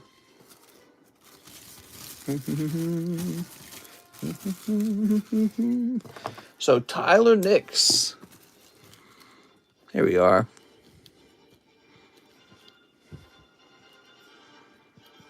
There we go. There we go. All right, we're going to put this up over here. DM me feet pics, says Goblin. Feet pics are on the way. We have James Nogar. He wants 4 Pokemon Goes. Okay, Pokemon Goes. 4 Japanese Pokemon Goes. What do we got? Haha, beautiful. Lovely. I think you guys are ready for the next set now, man. I'm ready for the next Pokemon card set. I should order us some new stuff to open on the stream. Oh, yeah, we do have that One Piece set coming. But I don't know much about One Piece, so that's not even exciting for me. It's funny how much people trust Trump word when he's a known scammer and liar for decades. That's like your opinion, man. Mister, can we trade dumpy picks for dumpy picks? Hell yeah, man. Reach out to me. I love trading dumpy picks. Can we get Monster Hunter cards? I actually have some Monster Hunter cards. Yeah, Japanese Monster Hunter cards. Okay, here's Articuno and Pikachu. Yay, that's for James Nogar. Monster Hunter is a good game. James Nogar. It's not an opinion, it's the fact with plenty of proof and evidence and court documents. I seen a Power Rangers booster box is Gen 1 or Gen 2. Heck yeah, Biden is way more trustworthy than Trump, says Deviate. Yeah, I think that in general, politicians lie or they exaggerate or they say they'll do one thing and they do another thing or they just straight out lie. Like, here's a great example. The other day, they were asking Nancy Pelosi if her husband, who happened to make a big, expensive trade in the stock market relating to a chip-making company, if his decision was affected by the fact that the House was voting on what kind of funding those chip-making companies were about to receive. And then she said, no. And then she hurried out of the room really fast. And so, you know, it's just a thing that it appears all politicians do.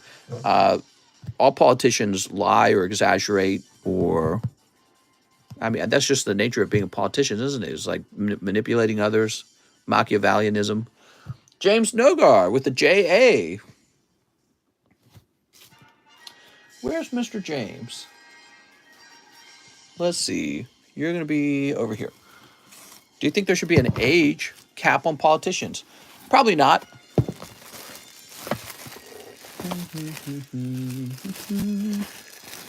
Bag on table. Oh, see, that's what my eyes were looking for, but I didn't see it there. I'm wondering if it's still there, though. because I was cleaning up a little bit.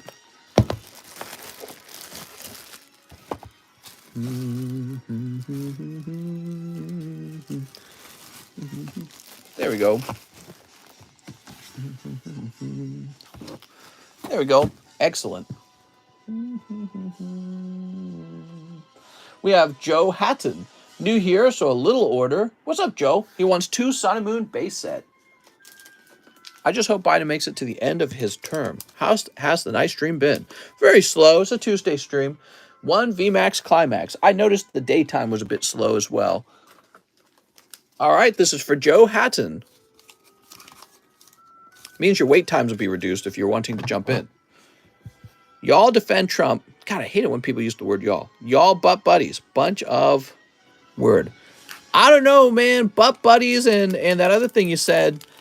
I think that there's fewer of those on the Republican team than the Democrat team. Isn't the Democrat team more sexually diverse, wouldn't you say? The beginner's luck. But, I mean, anything you're saying, if it's just an insulting matter, you're not really contributing anything intelligent to a discussion. You're just insulting your opponent. That's the whole problem with politics. You got to have something clever to say, man. Got to have something to contribute. Joe Hatton. Let's see what you got, Joe. Oh, very nice, Mr. Joe. That's a snipe. Can you believe that's his first order? Beautiful.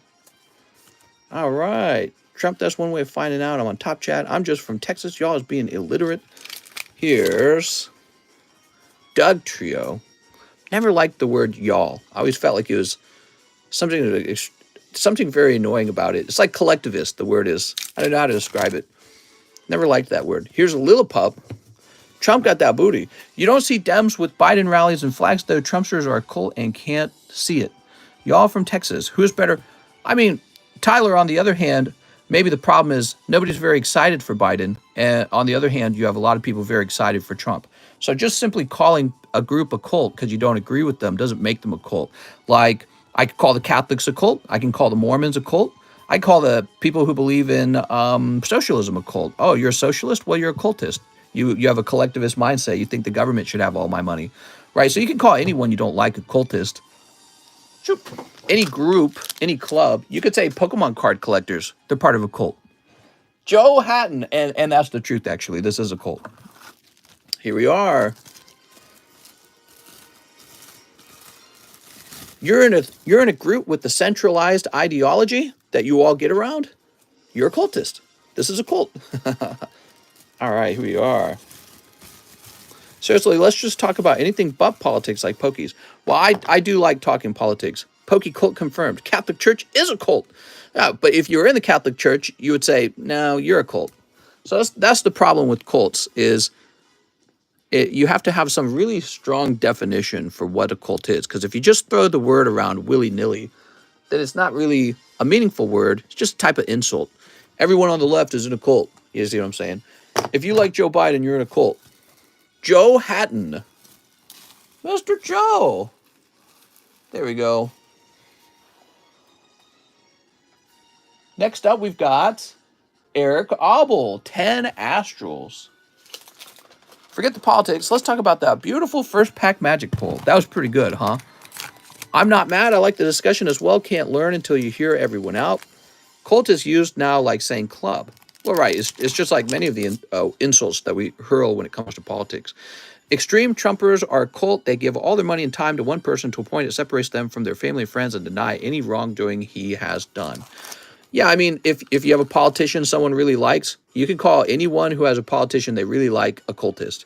People like George Bush. They liked Ronald Reagan. Oh, you're in the Ronald Reagan cult. You could say there was a lot of people who really liked Obama. Maybe they were in the Obama cult. You know, it starts to wear out the idea of the word cult if you just throw it around on any group that prefers a politician over another politician.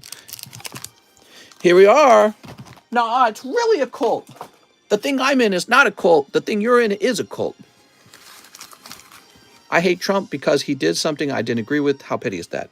My bag was getting big. That's why I'm getting shipping here. Sounds good, man. Let's talk about pit bulls and how they are evil next. All right. Whew. Erica Abel. Steep. People who like Bernie that much, they're in a cult. Look at all the money they give them. Steep. Like how the left throws around the words racist, bigot, and Nazi, they mean nothing anymore because anyone who doesn't agree with them fall into one of those categories.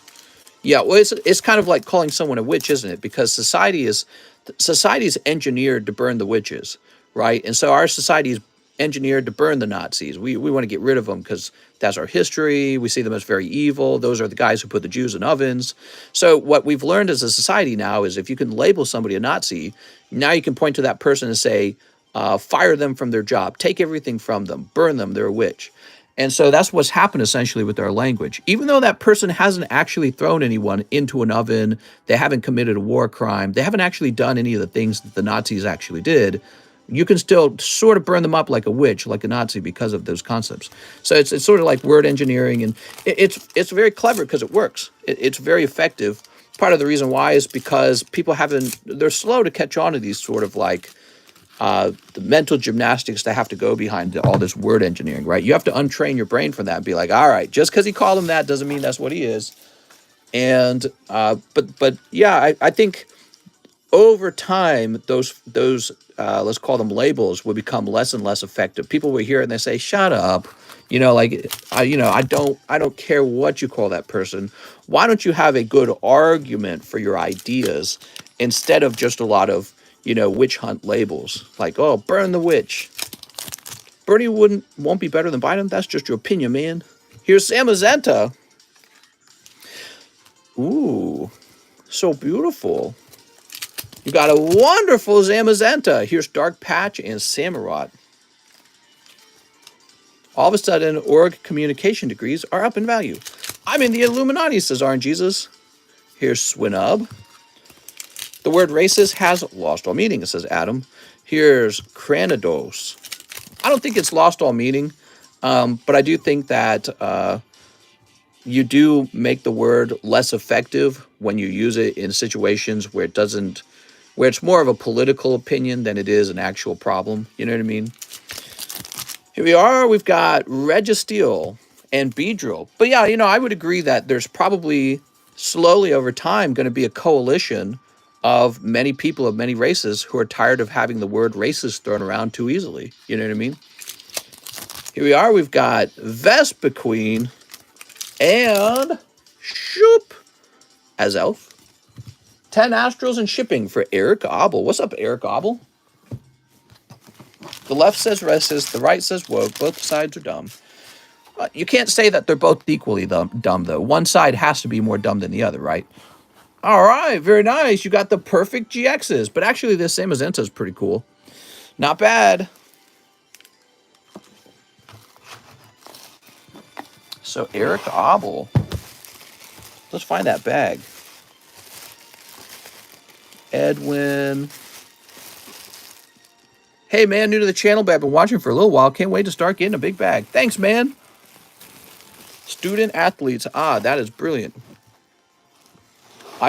The less educated or more likely to be conservative. So this is a very common fallacy. Since the Democrats are so educated, they understand logical fallacies because they took logic in school, obviously, and appeal to stuff like appeal to authority. That's not an actual argument. So if you were to come into the room and you said, well, Mr. Cardconomist, I have a bigger degree than your degree, therefore my opinions are right, that would be a logical fallacy. So they love to throw that around, though. They love to talk about their college degrees, but then when you look at the college degree situation, it's the Democrats begging for you to pay for their college degrees because they took out a big student loan and then they took a bunch of irrelevant classes that don't actually make them any money. So the irony is turning out that a pretty large section of society that went and got degrees can't afford them. So that doesn't seem very smart at all to me. But they like to think of themselves as smart. And actually, I think that's part of their lack of intelligence. So when you think, oh, well, I have a degree, I must be so smart. That's actually a sign to me that you're not that clever at all. I think it's sort of like it's like you're patting yourself on the ass. You're like, I'm so smart. I got this degree in history. I'm brilliant. Brilliant. You're very arrogant. That's right. So Eric says they're arrogant. Yeah, and arrogant is a weakness. You know what I mean? You should never be arrogant. You should always be careful to be humble about your opponent, or else you'll underestimate your opponent. Eric Abel. Let's see. I think we've shipped you before, right? Yes, we're brilliant. The uneducated conservatives. Oh, they're not as intelligent as we are. By the way, I can't afford to pay my student debt. Please pay for it. That's what I'm hearing. All right, let's see.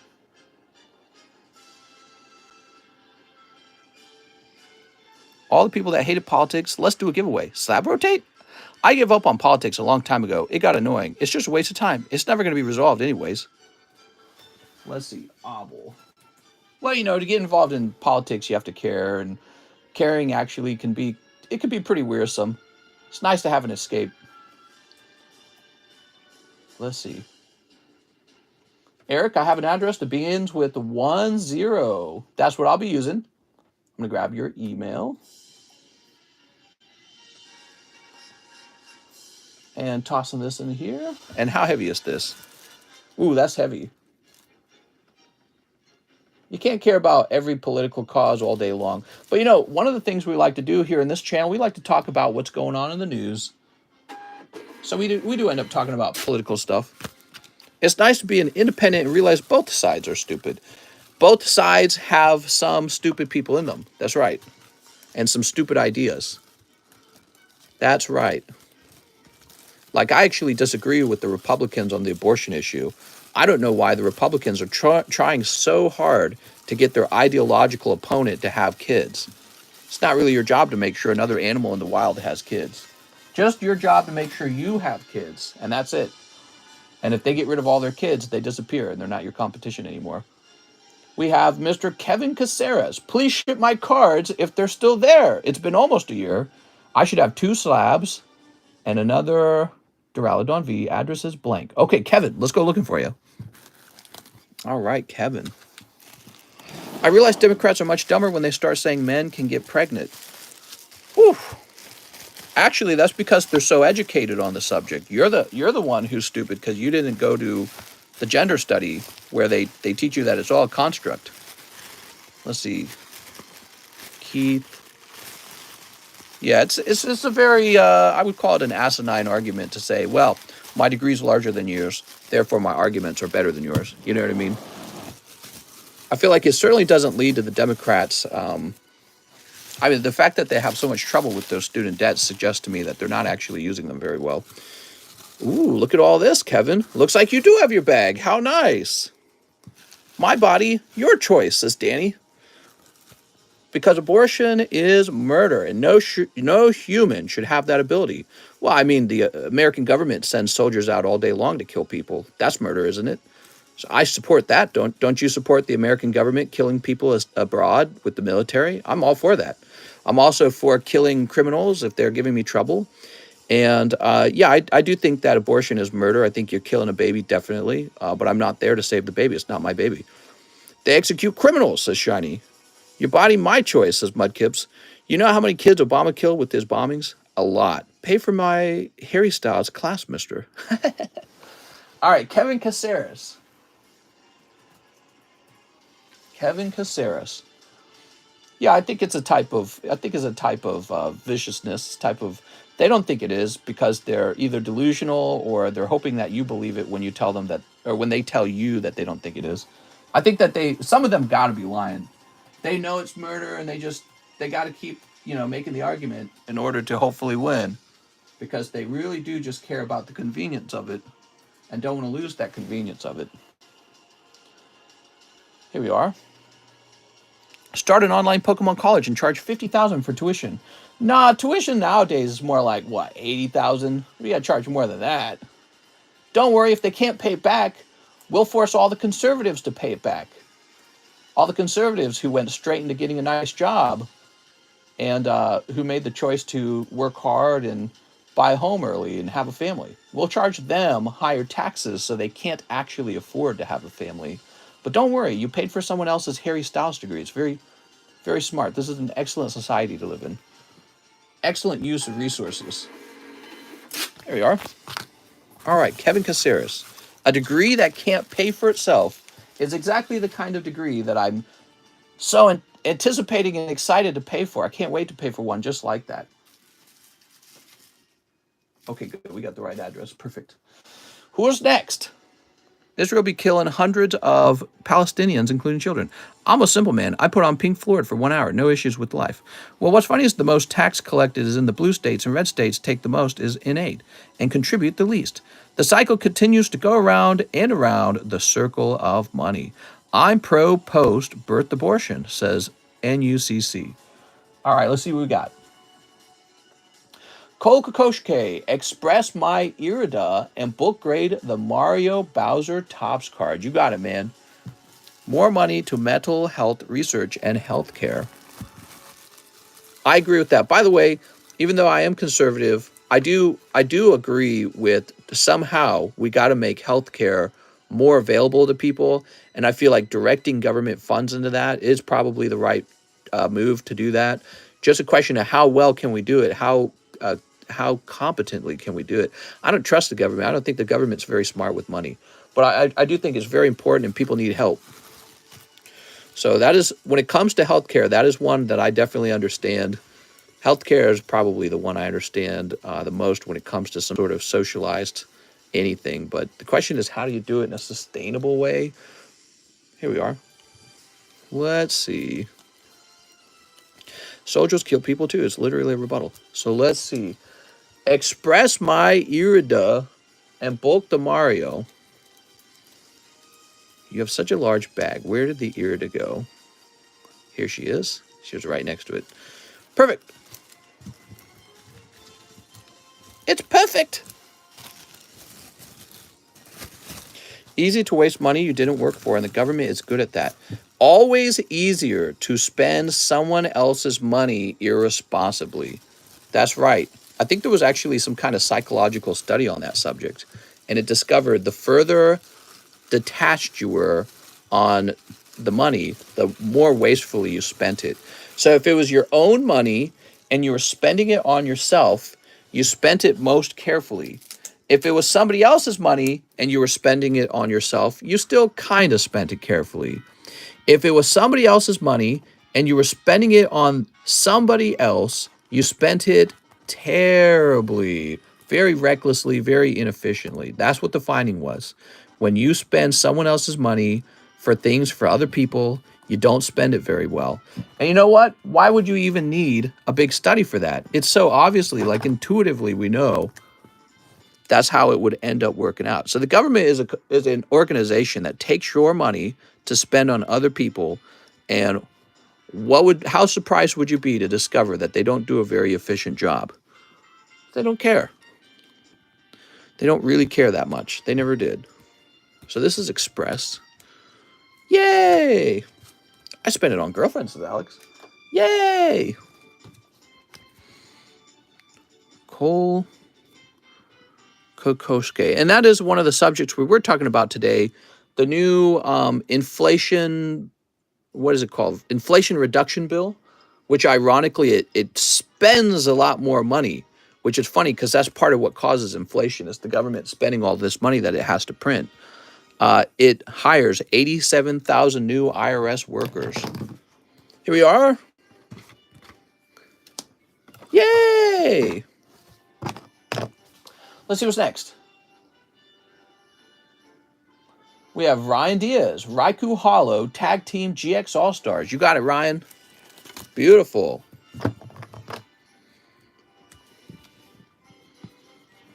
Ryan Diaz. Very nice.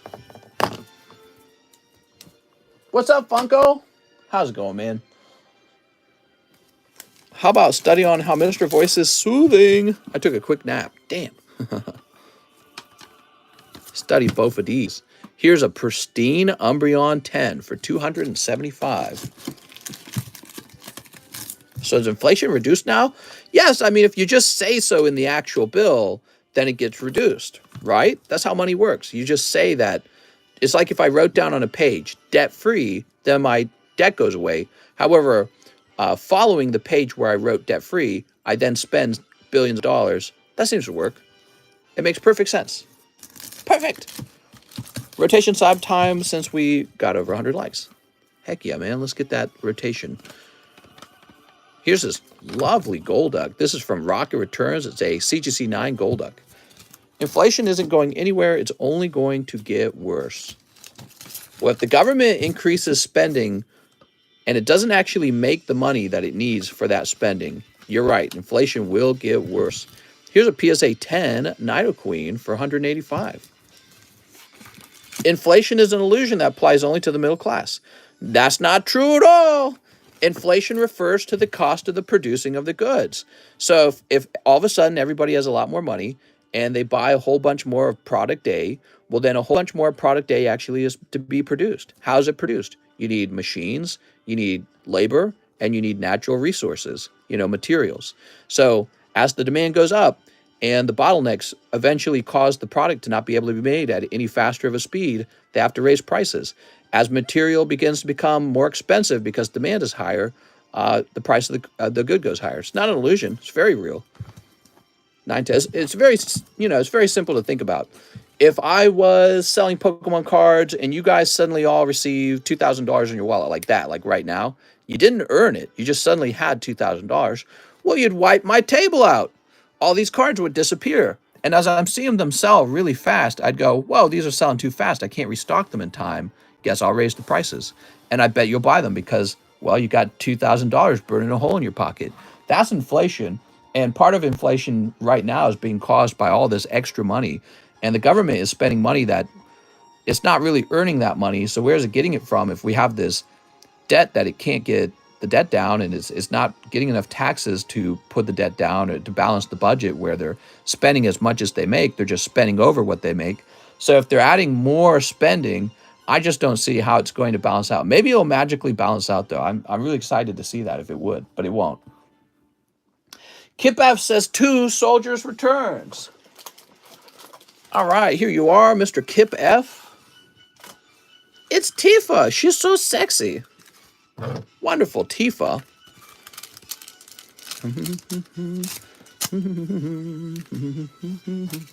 We need more stimmies to spend on depreciating Pokies. Mister, you need to teach a class. Here's, Lucha Full Art. Very lucky, man. Very lucky. This is class. You guys are in session. We're talking about very simple ideas. None of these ideas are very complicated. You can learn it just by listening to a guy talk about it, really. Here's Kokobo and Princess Sarah, Shiva. Mr. Better Than My Economics at school, he do be explaining supply and demand theory. It's really not that complicated. It's just that we got all this money getting printed and handed out for people that aren't actually doing the work for the money. So they're getting money for nothing. And when you get money for nothing, the cost of goods rise. That's basically how it works.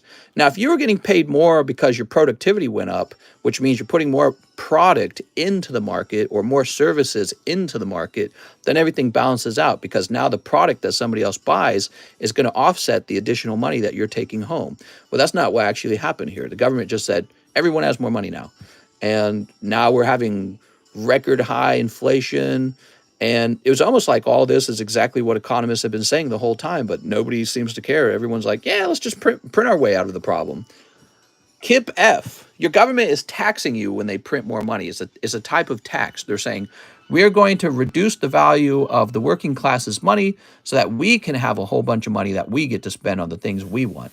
And they're always going to spend that money on special projects that benefit their voter bloc. That's how it works, because that's how you solidify your voting bloc. It's basically printing money for votes, and it's going to be the death of our country. It really will. It'll kill our country. I think that's the big thing. Like, I'm 33 now, and what I've learned is that American people have figured out, including the politicians have figured out, that you can pay for votes now. You say, I'll buy you this, I'll buy you that. Andrew Yang is a great example. Andrew Yang, UBI. UBI is just communism. It's the same centralized idea. The government takes money from private industry, a whole bunch of it, and then it gives it to you because that's equal, that's fair, that's equity, or whatever stupid idea you've been told. That's centralized government, centralized planning. Your money doesn't belong to you. Your money is given to you by the government. This never works. It always takes money away from the innovators and gives it to the consumer who just consumes. They don't actually innovate anything. And but they always do this under the guise of some sort of moralism or equity or, we need to be equal to each other. It's the opposite. a strong country needs to be unequal. We need to let our competitors fly as far ahead as they can and give them all the resources they need to, expand and to grow. But they do need to be loyal to this country, I would say, which I think that China's a lot smarter because they actually practice that. They're smarter on that issue. They say, yeah, we'll let you expand your global, super corporate whatever, but the Chinese government owns a majority share in your stocks, by the way, so you're never going to leave. Ryan Diaz says 3 VMAX climax. America doesn't do that, and I think there's a lot of corporate disloyalty or whatever the term might be toward the United States, and we're suffering from that as well. That's another issue that the United States is suffering from. Competition creates innovation. Here we are, 2, 3, 4. One evolving skies. Struggle and competition is at the heart of actually progressing the country. So the progressives are all about stagnation. Stagnation is you drive all your geniuses away, you punish your geniuses, and you overpay people who aren't really doing anything genius, and you do it all in the name of some sort of moralistic thing. And this never drives innovation. It always slows down innovation. And ironically, it lowers the quality of life for everything because of what never got invented. And corporations never get built. And so you never benefit from all those jobs that could have existed and all of the revenue that could have been generated, and then, all the product you could have sold to other countries around you, which is where real money is made through trade when you trade something to another country nearby. And so you miss out on all that because you had to let your government take your money and give it to someone else, and that someone else never spends the money as well as you would have. And especially the government likes to take money from the smartest people. Hey, you're really smart. You figured out how to generate money. You invented a product. Let's take all your money away. It's like, what? That's the guy who should have the money. That's the one guy who's smart enough to make money out of money. No, the government's smarter than him. No, the government's full of mediocre people, guys. The government is full of liars and fashion show people. What do you call them? Popularity contest winners.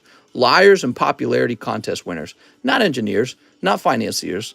Those are the guys that actually understand how to move capital around and actually create wealth by developing a product that people actually buy. So when an engineer creates a real product, that product has a value. You could take that product and sell it to your neighboring countries, and that's how you make money. That's how you become a wealthy country. You have to sell stuff to your neighbors. And so we're constantly in this competition to produce the best things. And when the government starts taking all the resources away from the companies that are actually doing the research and innovation, and instead the government says, oh, you spend all your money on beer and scratcher tickets, let's give all the money to these guys. Well, your companies actually struggle from this. But most people today are told the opposite of that. They're told, oh, you deserve all the money. Equity, equity, equity.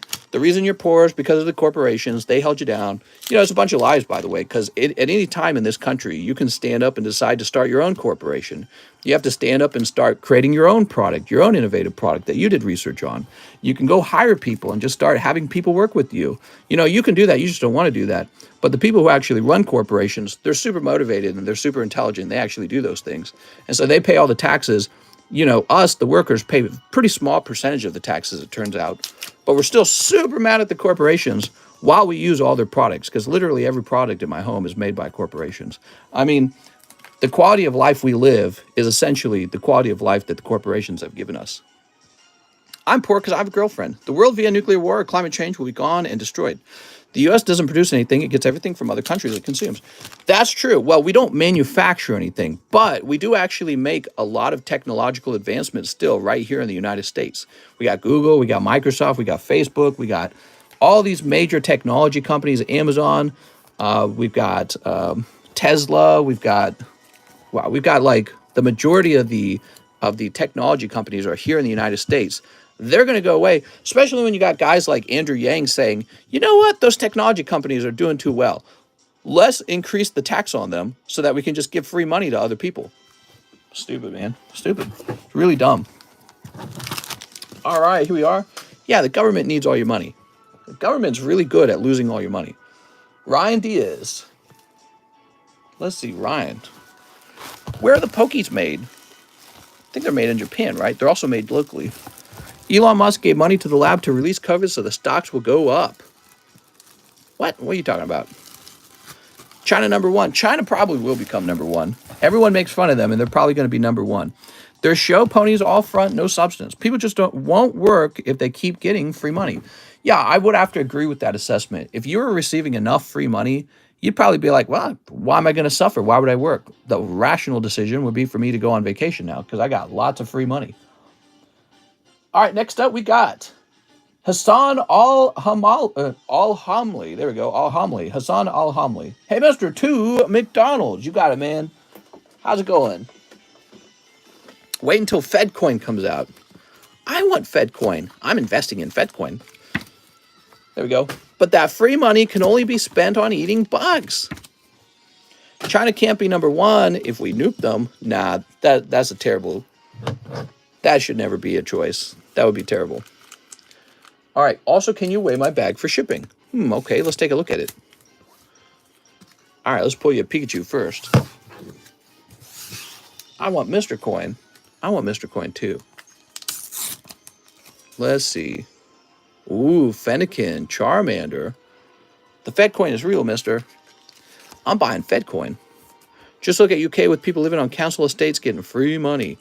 If too much of that occurs, it's going to cause your country to either go into a death spiral of debt because the government will run out of money and then it's got to get money somewhere. Well, it will borrow. But let's say the government can't borrow anymore. Well, it would do the other thing. It will start to print money, which is what a lot of governments now are doing, including a lot of European countries. They're just printing money now.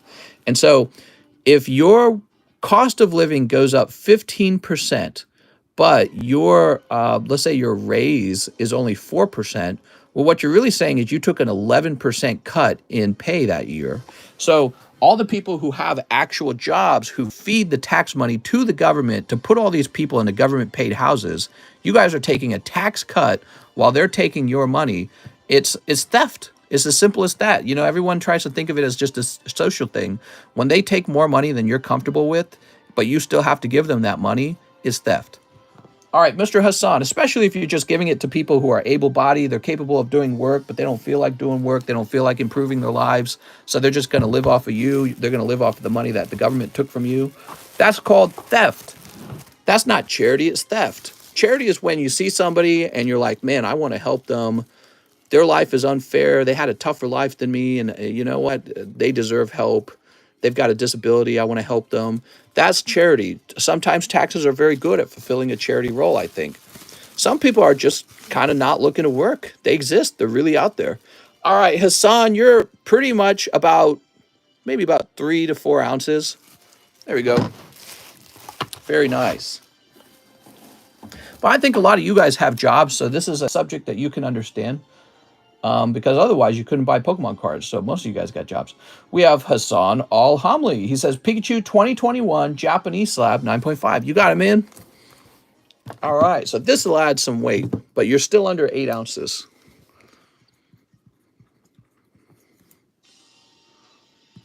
Al-Hamli. There we go. Sweet. He did. All right, let's look at some new slabs, shall we? So we got a 9.5 Shiny Magikarp, 8.5. Here's a Pristine 10, Espeon Deoxys, Flaffy 9, huh? The U.S. is a debt nation, but its debt is so high that it's unsustainable, and like all other great empires before, it fell as well. Will there ever be a time when individuals get to choose what programs their tax money goes to? Yeah, it's called voting. Are you getting One Piece? Yes, it's on the way. Dinko right next to me. I missed your PSA slabs. Here we are. Let's see. Flaffy. A lot of Flaffy, huh? Ooh, Garchomp. Okay, we haven't priced a Garchomp yet. Oh, Snorlax. I like the Snorlax too. This is pretty nice. Do you know about the 4th turning? I don't. What's the 4th turning? The price of gas and electric is going to cause much suffering and revolt in the UK. I read yesterday, crazy increase, average bill from $1,200 to $4K. Mr. thinks I have a job. I only have OnlyFans. OnlyFans is a job? Ooh, here's a nice Gyarados.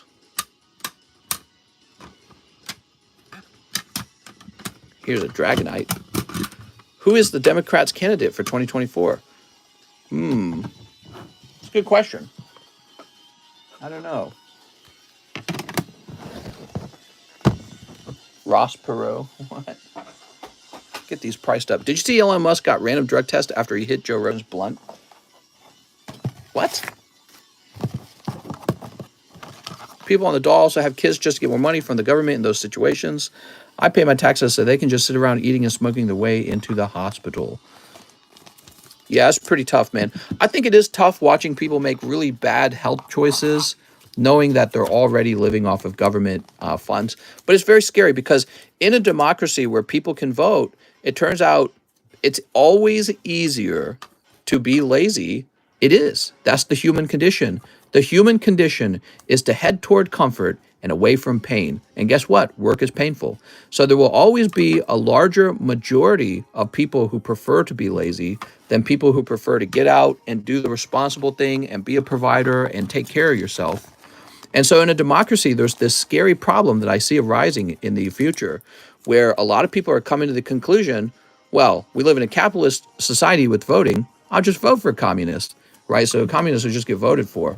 And it's, there's going to be some sort of terrible wake-up call at some point, and then people will be like, oh, this didn't work. Guess we'll go back to capitalism. I feel like that's what China came out of.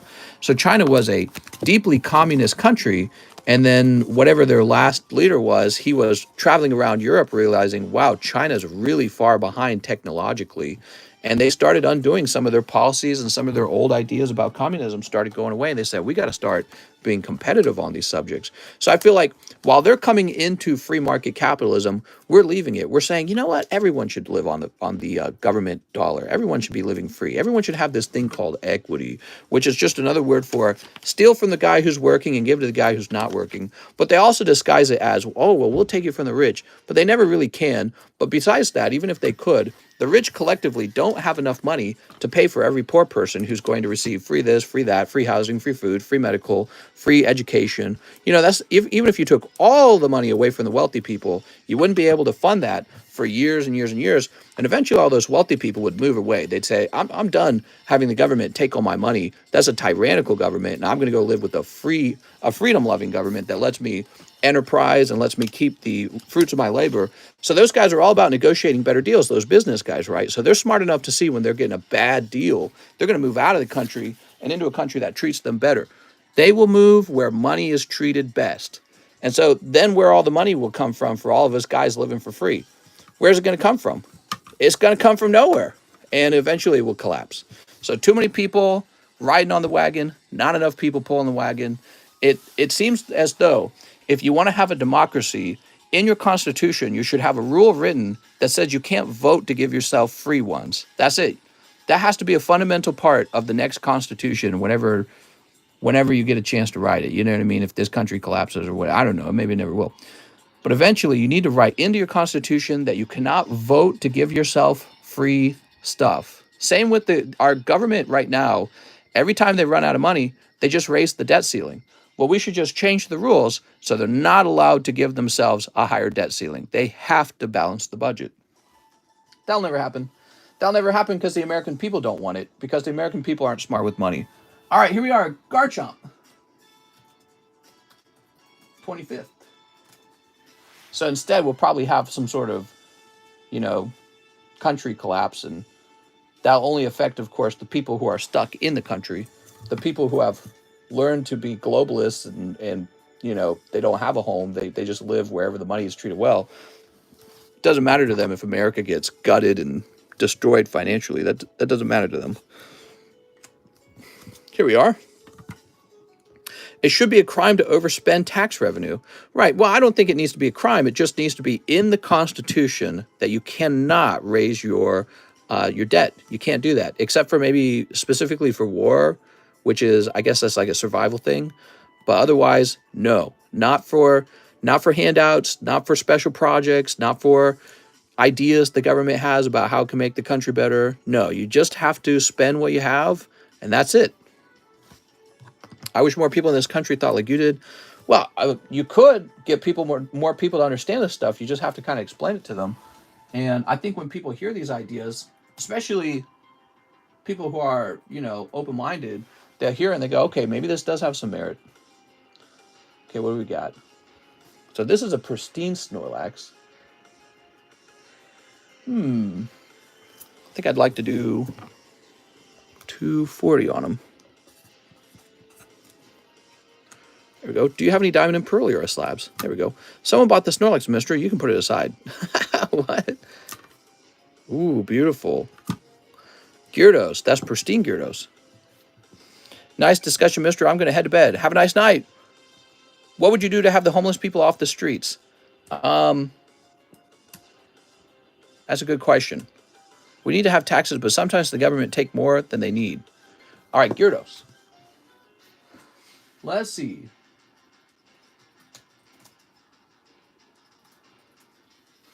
People are always saying, how will you help the homeless? How will you help the homeless? We need to help the homeless. And I've heard that my entire life.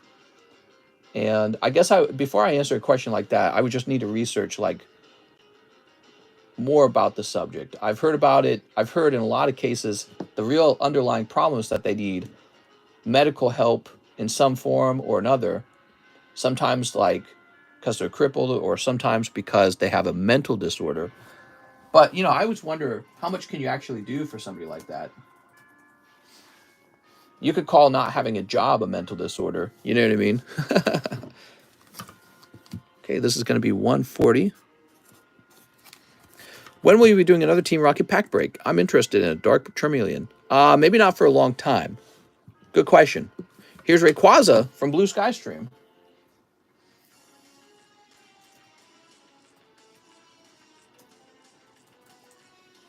All right.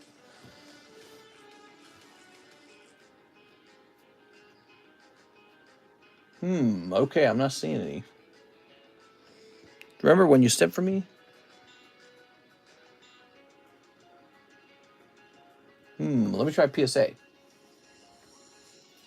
That's all of Reddit, mister. Sadly, people are usually a product of their environment. I believe environment is only a part of it. To say that somebody's only a product of their environment is to suggest that we are all destined to be however we're shaped to be.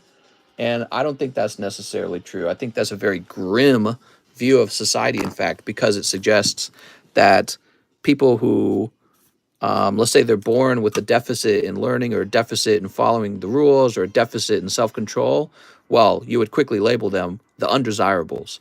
So you have to believe that people have the ability to learn and to change, because if you don't believe in that, if you think it's sort of like a biological determinism, that's actually what leads to eugenics and social Darwinism and, you know, getting rid of the undesirables, right?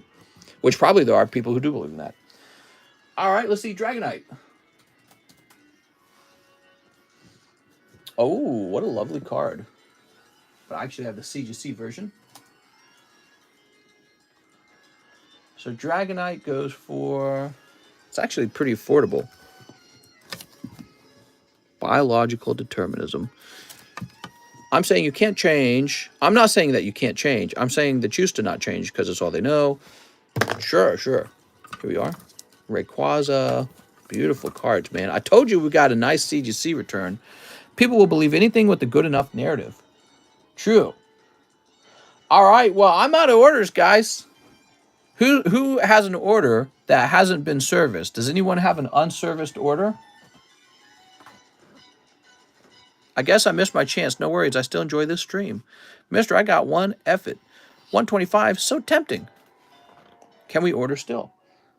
Well, what time is this? 128? It would be interesting if we ended early. But yeah, you can order still. We're only 140 minutes in. Shiny Sandslash says, someone go deep. You know, Tuesdays are actually the slowest day of the week. And doing a double stream on Tuesday maybe is unnecessary. Maybe from now on, Tuesdays will be a single stream. I ordered an economy update. The economy's just humming along. I can't wait for the Inflation Reduction Act to reduce inflation because it says it'll do that in the title. Tuesday's gone with the win. All right, guys, it's looking like the stream is over then, okay? I didn't hear anyone say that they had an order, and so we will send for the Snorlax. And so we will save it for tomorrow. Carlos says, I just put one in. All right. After that, I'm going to go ahead and call no more orders because I want to order, says Casey. Man, wait me for tomorrow. I sent for the Dragonite. What's the pop of the Garchomp? Okay, put this over here. So order, says Snorlax. Well, I want to wrap up. If it's a low volume time in the stream, I want to just wrap up. Great stream, man. Place orders. What's the plan with the donated giveaway items? To give them away. Psycho Crusher, you're real interested in those. Show me a sweet card. Man, nothing's showing up in the email. Let's see. Could be that email, that sweet email delay. Mister needs his sleep. Well, no, this is a bit early for me, so I'd probably just get off and work on something or relax. Rip Pokies. I'll open a round of Fossil for myself.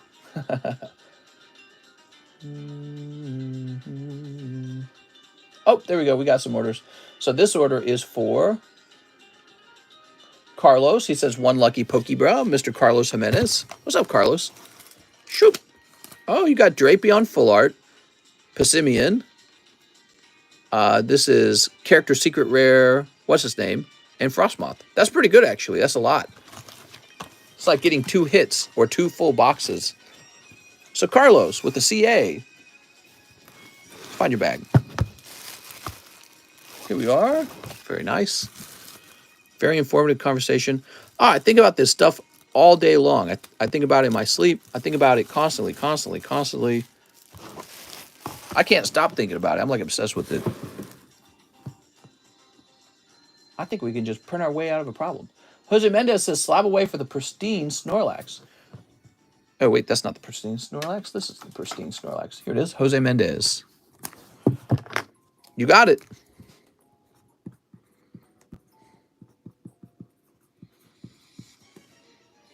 Sent an order for 24 packs. Sounds good, man. So, Jose Mendez.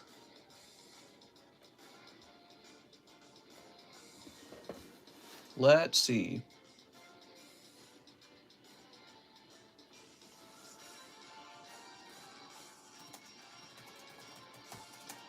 Snorlax. And 240. There we go. Sweet. All right.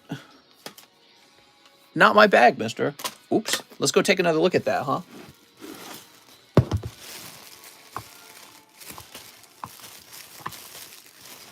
Which bag did we grab? Hold on. Let me jump back to the earlier email. Carlos Jimenez, right? Am I going crazy? Mister, I got me a graded 8 Hollow Slow King with 1 swirl on it, and I got me an 8.5 Suicune.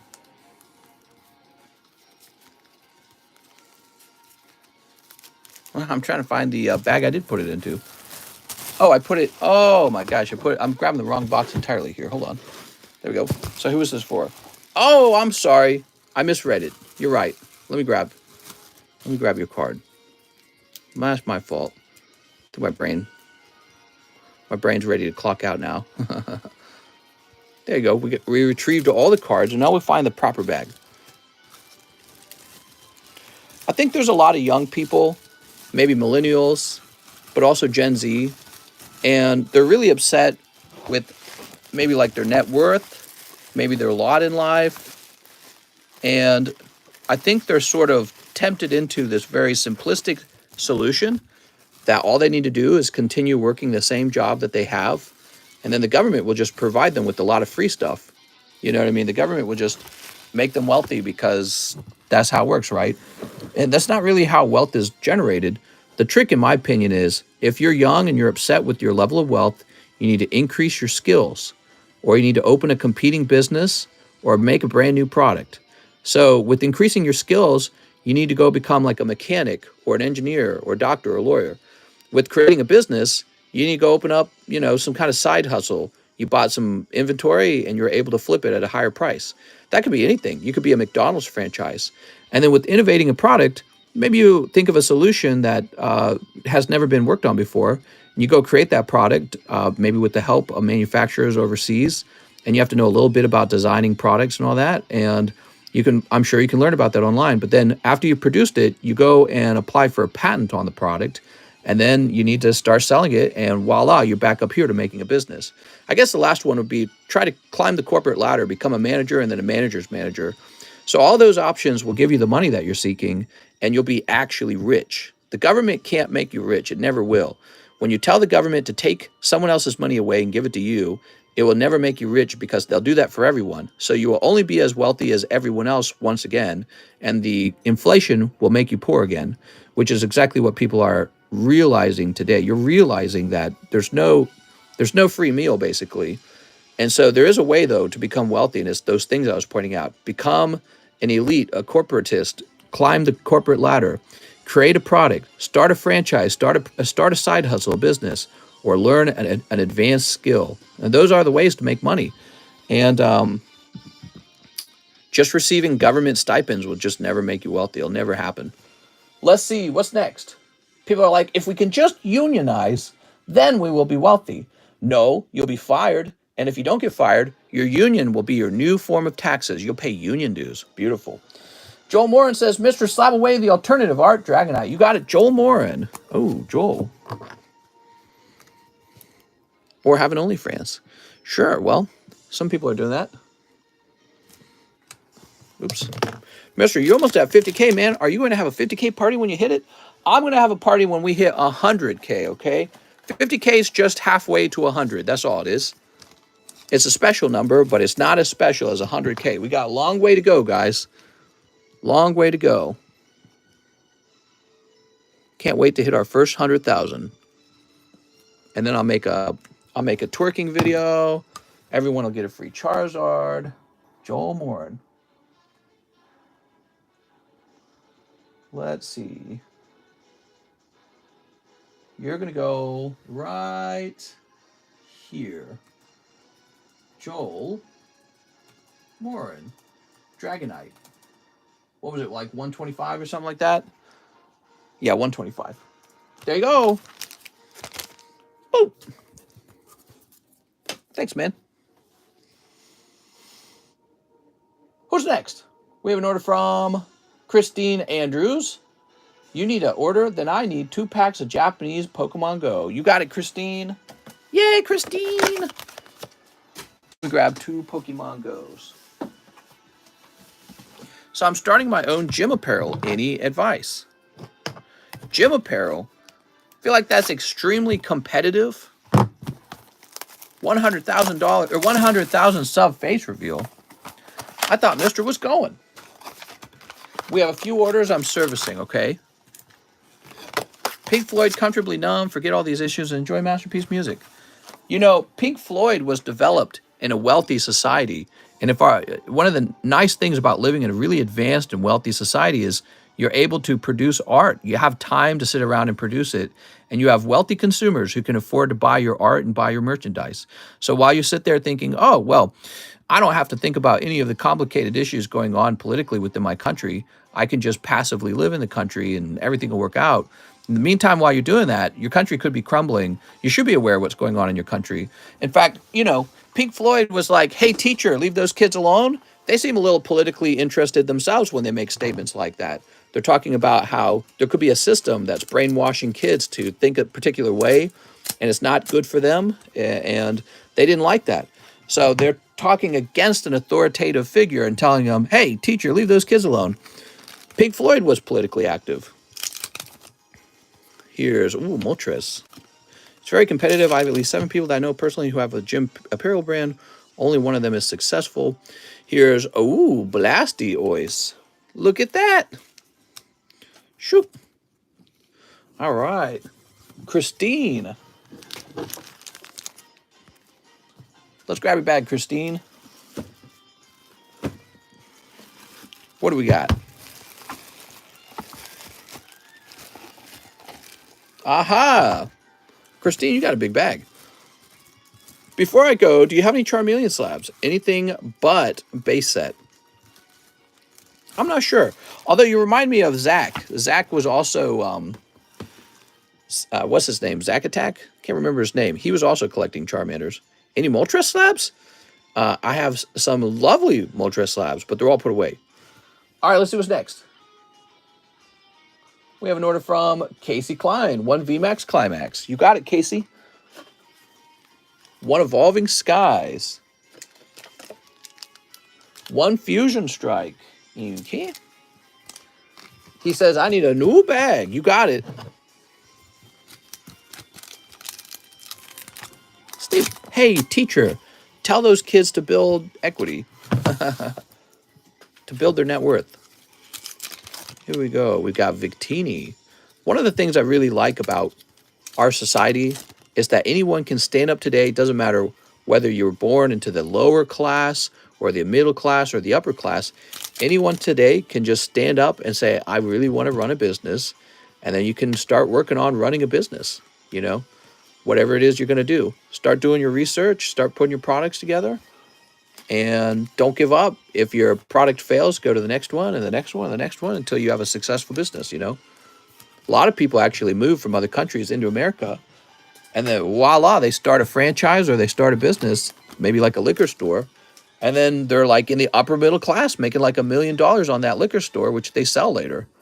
And meanwhile, there's a lot of Americans who were born here and they get a simple job and they never get wealthy.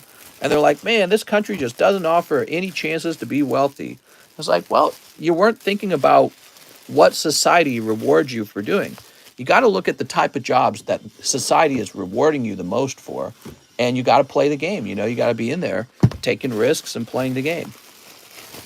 Oh, Casey Klein said new bag. Let's get you a new bag. Here we are. Wonderful. I feel like sometimes the people who immigrate here, perhaps like from India or something, they know what a struggle it is in the world. And so they're less scared to take those risks. And they know that they're ready to make like a big leap. They're not looking for comfort. They're looking for real success, like success, big success. And whereas Americans are looking for the next thing they sign up for. I feel like that's a real thing that we have a problem with in America. So in America, you sign up for college, you know, you sign up for your next job.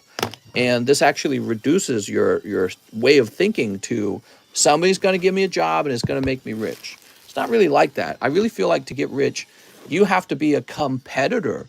Like when I say one of the ways you get rich is you become an executive in a company, what do you think the executives really do? Well, the executive, they're like, you know, the warriors out there in the business world fighting the other businesses for market share, fighting the other businesses for quality control, for slightly better product, for better brand recognition. So they're out there fighting like crazy. And then they have, you know, then they have tasks that you can do for considerably less money. But if you want to make good money, you got to become a competitor. You know what I mean? But people they don't want to be a competitor. It means more dedication to work. Kevin Eric Dutton, he says, hey, mister, can I buy 24 Pokemon Lost Abyss? Oh, Mr. Eric, of course you can. Mr. Kevin Eric. All right, 24 packs, he says. Here we are. Here we are. Boop. 1, 2, 3, 4, 5, 6, 7, 8, 9, 10, 11, 12, 13, 14, 15, 16, 17, 18, 19, 20, 21. 21? All right. 3 more. A horse, a redhead, a rum. That's all I need, says Ninja Squirrel. We were learning yesterday that redheads are apparently not popular at sperm banks. Were you guys here for that conversation? 1, 2, 3. Turned out that redheads are not asked for. It's an unpopular color of hair at sperm banks. Very weird. Guess women don't want redhead babies. So strange. 1, 2, 3, 4, 5, 6, 7, 8, 9, 10, 11, 12, 13, 14, 15, 16, 17, 18, 19, 20, 21, 22, 23, 24. Yeah, it's weird. That's like, if you think about it, that's like almost like a discrimination against redheads. And I never really thought of redheads as discriminated against, but yeah, it's weird because it's not like being short or tall. It's literally just a color. You know, it's one of those things that doesn't really matter too much. It's like a hair color, dude. What? Yeah, what? Oh, you got red hair? Sorry. We don't want you. Wild, man. Just send in an order, Savage. Sneep. And it's singling out a group for real. Yeah, wow, man. Redheads get the fire crotch from riding Flavion. Oh, there we go. South Park did it to us. It ain't right. We're going to need a support group. There we go. Good luck, Kevin Dutton. Mr. Kevin. Never heard of the term Ranga. Redheads get shredded in Australia. I've never heard of that. Never heard of it before. Here we are. We got Kyurem. No music, mister? We got music. It's probably too quiet for you to hear. All right. Here's Giratina. All right. Wonderful. Do you think Gold Star Charizards are undervalued? No, I don't think they're undervalued. They might even be overvalued, to be honest. Like, I'm not out there buying more Gold Star Charizards. You know what I would rather have than a Gold Star Charizard is $28,000 to get some grading done and flip some graded cards. Because, you know, if you can really pick out some good cards for grading or open up some product that's really good for grading and then get that card graded and grab a high grade, you're flipping money faster doing that than you are hoping your Charizard doubles in price. The reason that's... Oh, here we are. You got Lady. All right. Lovely, man. So there's the rare. So, but what I was trying to say is when something gets really expensive, it gets so hard for it to double in price. And that it gets so hard because people just can't afford that crazy high price point. There's not as many buyers at that wild price point. And that's very fascinating to me because I found that items that are real cheap, let's say you got like a $20 card, it can go to $40 quite easily because most people can afford the difference between $20 and $40. Most people cannot afford the difference between a $25,000 Charizard that goes to $50,000. So the price does not go up very fast on it. This is a dangerous thing, actually, because when you're holding on to that Charizard, if he's not appreciating at about 7% per year, you're losing money on him because he has to do that just to keep up with the stock market returns that you could have had. Yeah, you could have had returns in the stock market. And yeah, so it's a scary thing. It's an interesting thing. Also, these very expensive cards don't really cash flow. Oh, double hit! Wow, Kevin, you're doing just fine, Kevin. All right, here we are. But one thing that collectibles do provide is power via social media. So when you have social media, a lot of people will like to see your card collection, and this has a sort of a click-through rate, sort of like an ad revenue value. And that's one of the concepts that I think about when I'm looking at cards is how beautiful is the card. If the card's not beautiful enough, it's not going to do well on social media. So it's very important to me that every card I collect is especially beautiful and good to talk about. So I rate it social media value. All right, Kevin Dutton. Here we are. So the great example. The Gold Star Torchic, you think I can't buy him? I could go buy Gold Star Torchic right now if I wanted to. I just don't want to because I think he's a poor use of my capital. He would look nice in my collection, but I think he's overpriced. I think many of the Gold Stars are overpriced. I would avoid them for now. I'm not interested. There we go. Is that a $600 Charizard? This is a $600 first edition Ninetales. Ooh, beautiful, man. There we go. Kevin, I'm going to put you in the K-Box, which we have a lot more room in the K-Box now. Somebody just shipped out of there. Okay, who do we got next? We've got Danny Adam, one POKEBRUH for Danny Adam. Here we go, Danny. Myena. Okay. Oh, that's a cold round. I'm sorry. Sometimes there's cold rounds in the box. Let's find Danny Adam. How long have you been running a Pokemon business? 3 years now. We've been doing these live streams for 3 years, virtually nonstop, Justin. We go live many weeks. We go live 7 days a week. And on many days, nowadays, we're going like live twice a day. So very, very consistent. Very consistent. I'm glad you're hanging out with us, by the way. Here's Super Dan. I got that bag, mister. You can do me tomorrow if you want. It's whatevs. 2 Pokemon Go English and a Battle Booster. All right, you got it, man. Well, we can do it right now because if I were to clock out, I would just be, I don't know, staring at TikToks. Super Dan also needs that battle booster. What do you think about AGS? A lot of people keep asking me about AGS. I'm not a fan. I would not use AGS. All right, here we are. I think that they're talking about their AI stuff kind of puts me off of them. I'm not really interested in them. All right, still taking orders? If you want an order, I'll definitely do an order for you, Mr. Quelly. You're slacking. He's slacking around. That's for Super Dan. Okay. And you should be in the SC box. Here it is. Sorry, Super Dan, no crazy sniping there, but we're going to get you your battle booster now.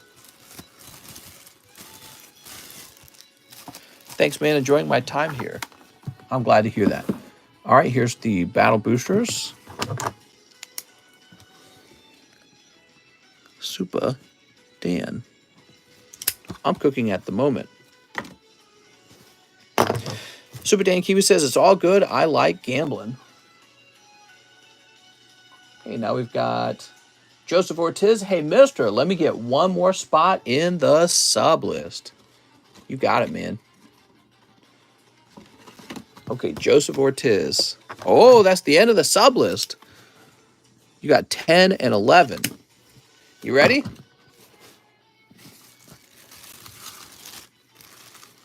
Oops. 1, 2, 3, 4, 5, 6, 7, 8, 9, 10, 11. I reserved Rainbow Rayquaza. Is the Dragonite still available? Somebody has taken the Dragonite already, I'm afraid. Here we are. If there's any CGC slabs I haven't looked at. Oh, I do have more CGC slabs. I know where they are. How many girlfriends do you have? It's a good question. For your 100K special, you should do a full collection showcase and a room tour.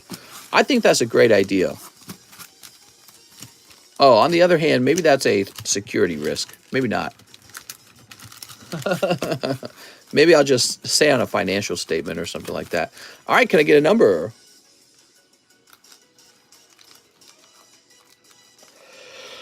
Seven? 1, 2, 3, 4, 5, 6, 7. Ooh.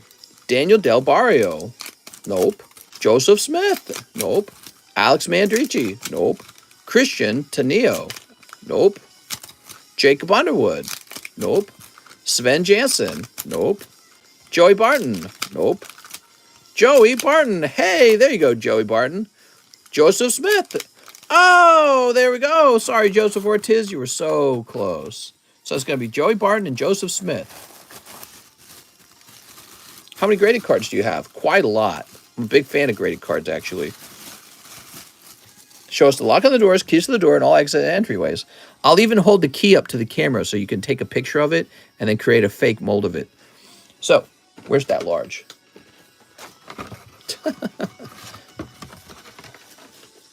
I'll show you how to disarm the alarm system. Joey Barton and Joseph Smith. There we go, 6 and 7. Aha. Got this chunk and this chunk left. Wow, that's moving fast, actually. Can I have one graded card? Oh, yeah. It's me, free ones.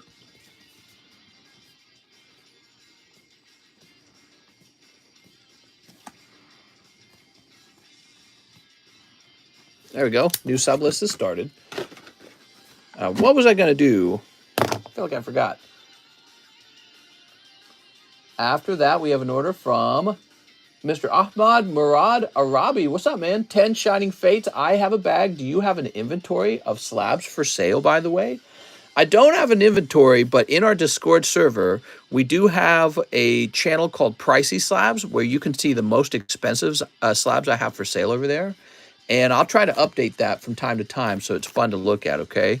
But normally if we have like regular price slabs, they're just right here. And these slabs would be like between, I don't know, like $10 and maybe like $500. So they can vary widely. And yeah, I got a lot of cool slabs I could show you guys. You want to see some cool slabs? Look at these slabs.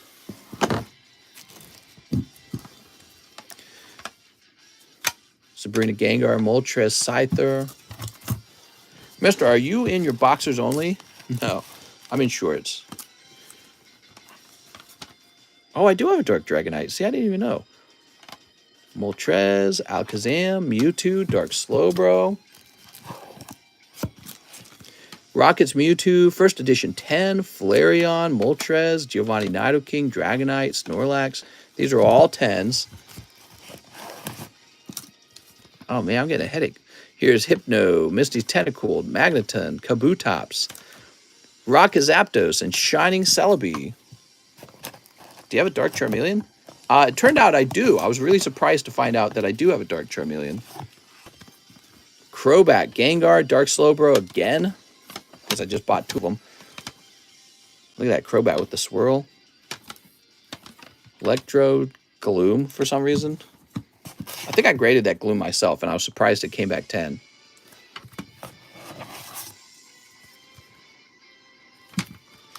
Yeah, this is some pricey stuff right here. Shining Celebi, huh? Big fan of the Legendary Collection, by the way, if you didn't know that. Just looks nice. That's all there is to it. Very unusual slab. I got some more, actually. I got all these, too.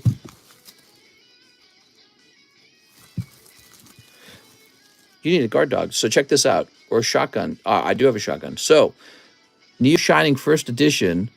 And, oh, this is what I paid for it, $26,000. And I'm valuing it around $39,000 to $33,000, roughly, which shows you that maybe I've had a $7,000 value increase on these. Here's Shining Magikarp, Shining Gyarados, both 10s. Shining Mewtwo, Shiny Tyranitar, Noctowl, Kabutops, Shining Raichu, Steelix. I love collecting. Love it. Big collector. That's one of my investment boxes full of my cards that I don't want to sell. Do you have an auto shotgun with an extended clip mod? No. Nothing crazy. Where's the Shining Zard? He is in my Charizard box. My Charizard box. Put this up. There we go. My dad is really into rare coin collecting. There is a lot of money to be made. It's just not quite as exciting as Pokemon. Yeah, I like coins too, actually. How nice are those? How did you get into collecting? How did you start having enough to invest in the big boys? Well, it took me years, so I didn't have all those cards all of a sudden. But you know, there's a lot to the story. So if you're new to this channel, I've been doing this for 3 years. I was already kind of successful. I had another channel called The Game Economist that was making pretty good money. And my wife, she's full-time employed as a software engineer, and we have no children. And I work like sometimes like 80 hours a week. Like John, I say that, but nobody verifies it. John S. Pokestop, he's out here. He works with me now. He can verify it for you guys. Go ask him. He'll tell you I really work those crazy hours. And so I'm always getting stuff sold or getting something like inventory acquired, negotiating some new deal. It takes a lot of work to negotiate a deal sometimes. And, yep, I just do that pretty nonstop. I don't really play or anything, just work all day. And that gives me more money. Like if you picked up more hours, if you picked up 20 extra hours a week, that's like 50% of your paycheck. It's a lot of money, guys. So instead of working 40 hours a week, you can work 60 hours a week, whether it be a side hustle or your job allows you to do that. And yeah, you just have more money to spend on more cards. So I work really hard because I really like collecting. So, Mr. Ahmad, I'm going to go grab your shiny face. All right.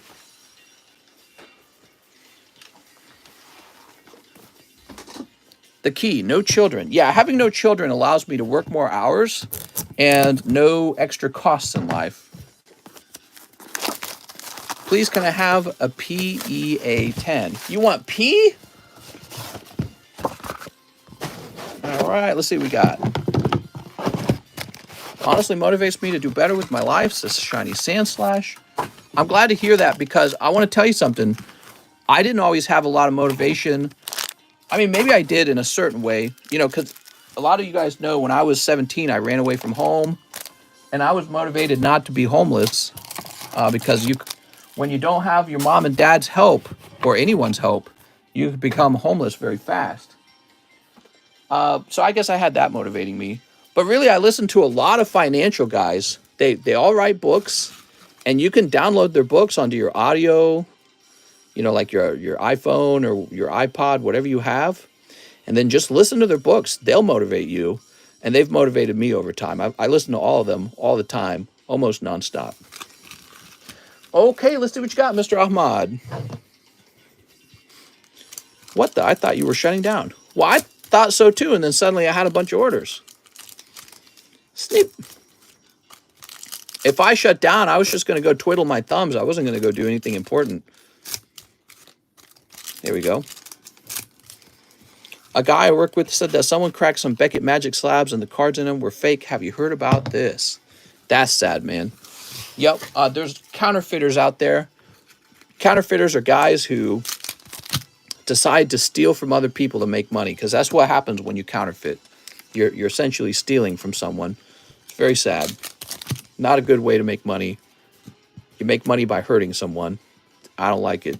And people who counterfeit should be, honestly, they should be charged as criminals. All right, here we go. We got Ndidi and Kramer on. Mister, your collection is the best I've seen so far. Oh, no, I'm sure there's guys out there with much larger collections. Yeah, I hope to be in the top 10%. That'd be nice. Obviously, I have a lot more than the ones I just showed you. Look at this Alcremie. I'm always expanding my collection in some way. There's Alcremie. Here's Kyogre Delmise. This is a generous box, man. You get a lot of pulls. But how about that Charizard? Decidueye. There you go. Isn't a 9.5 basically a 10? In some cases. There are also cases where it's a 9 if it gets regraded into a PSA card. So you have to think about that as well. You have to weigh the risk of that. Score Bunny, not bad, man. All right, Score Bunny Decidueye. Those are good baby shinies. All right. He says, I have a bag. Let's go looking for it. So good. Let's see. You might have that bag over here if I had to guess. If a card sells higher raw than the price of grading, should someone? Question mark. What? Yes, someone should definitely. Here we are. Wow, this is one of the best ETBs I've seen for Shining. It is a decent ETB.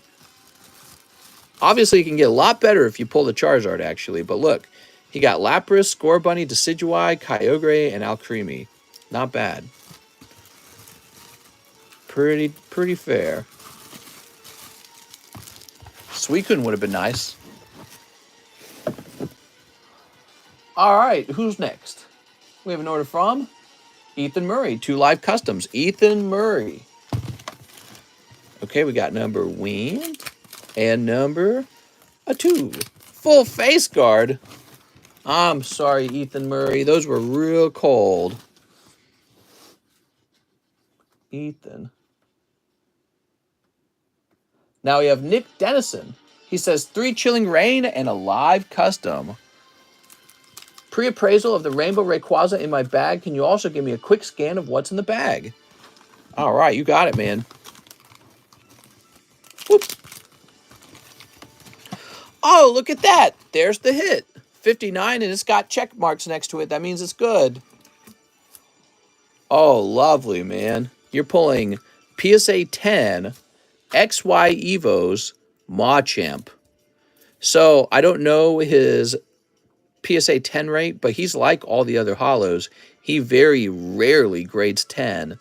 So, the fact that you got a 10 Machamp, that's pretty rare. That's for you, Mr. Nick.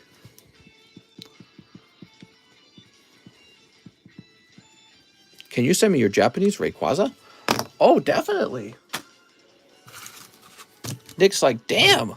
Yeah, it's a good pull. Did you see how he was priced around $200? That's the cheapest buy now on that card.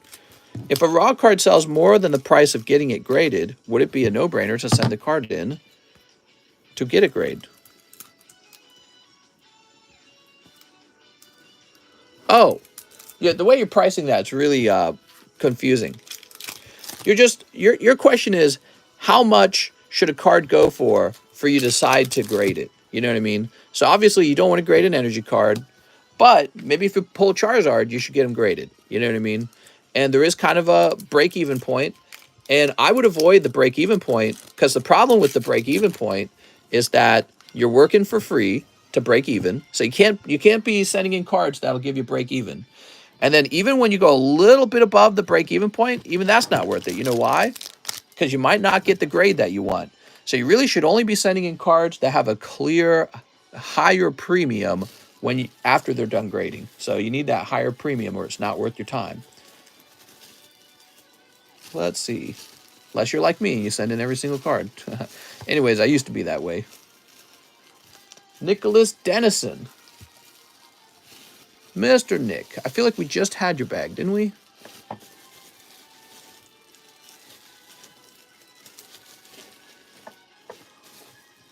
Isolani. Oh, here you are.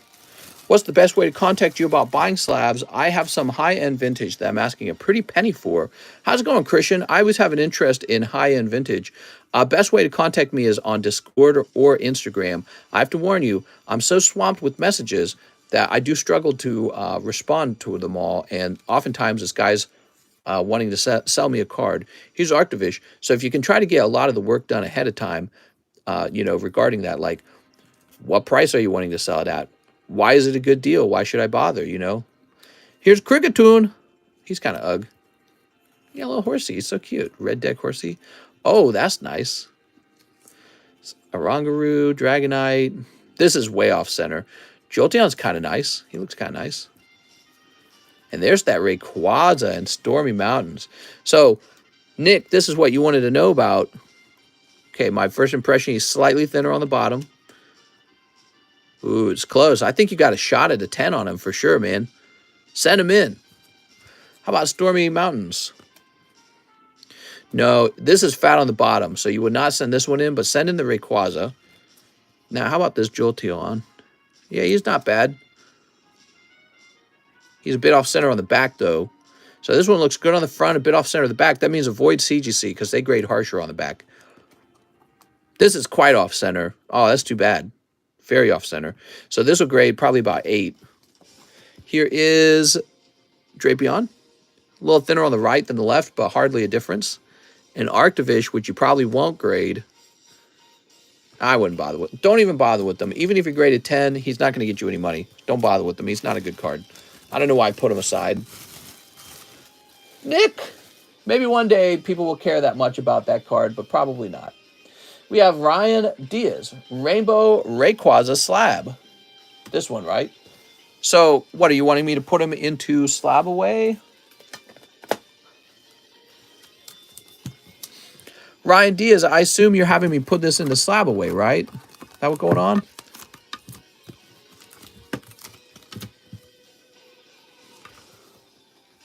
Let me go put him in SLAB-AWAY. Ryan Diaz. Just make sure Ryan isn't already in here. We're going to say August. Ryan Diaz. Rayquaza.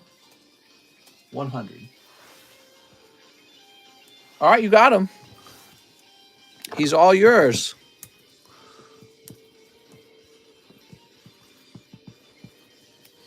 Taking me back to Super Smash Bros. Melee. It will if they want to compete it for a set. What? We have an order now for Cesar Rodriguez. He says, snag the Garchomp. Here you go, Cesar. Cesar Rodriguez. This is a nice card, man.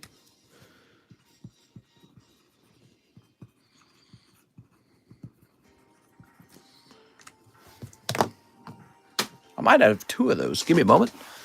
Maybe I shouldn't have done that. So I got some more CGC slabs to show you guys. Some Adventure Time. Shantoto, huh? Lightning. That's pretty cool. Look at this poor guy. I thought they would give me an OC grade. I wanted an OC grade on this. Can I order Japanese? Nah, man, I got to send this back in somewhere. This is some kind of error card. How can you not get the OC grade on this? Look at it. It looks bizarre, right? I mean, maybe it's like borderline, but yeah, I don't know. I don't know. I got to ask for an OC grade on that. I thought I already did. That's the thing. But let's see what else we got in here. So I got a few more. Oh, this is vintage gym here, or gym challenge. That's nice. Kingdra, Blaine Arcanine looking nice. Grimer, Onyx, Togetic, Houndour, Arceus.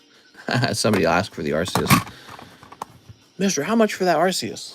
I can hear it in my head. All right, cool.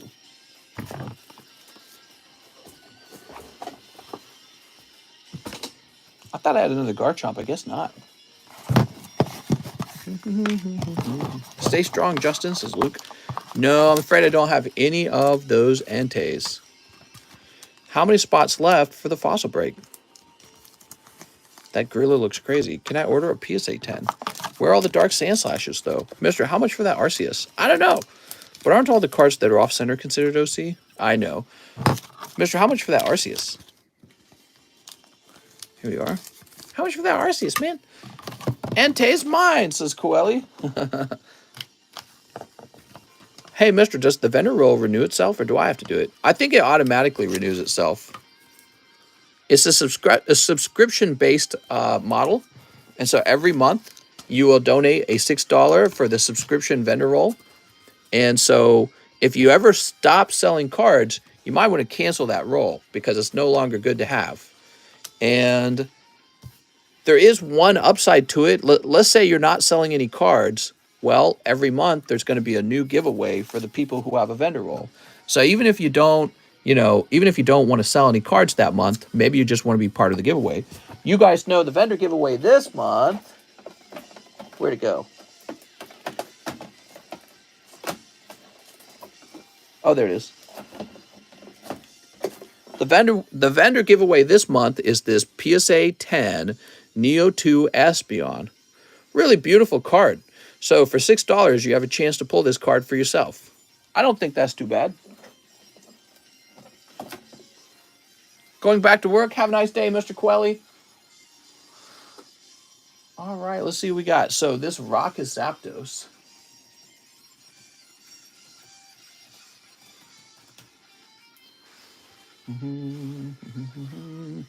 He's going to be a cheap $45. Charizard's so overrated. Collectors are like sheep.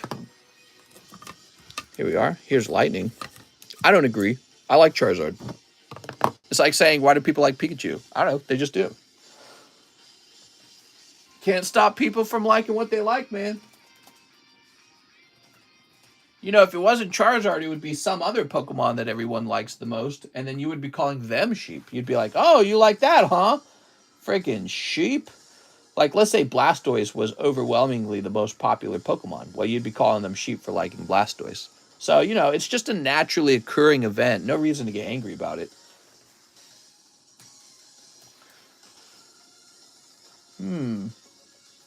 So I don't have any data on this Final Fantasy Lightning.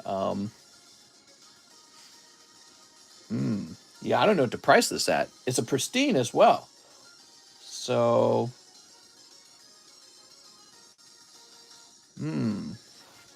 what is this? This is Opus 4, and it's a legendary Hollow Lightning. Ooh, really beautiful. I don't know. I've got no clue on this card. I'm going to set it at $225.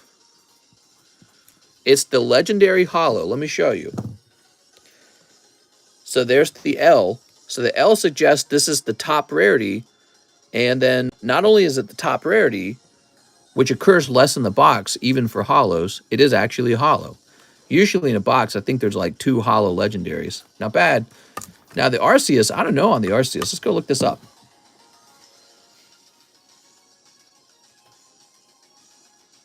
This is Arceus AR4. Take a look.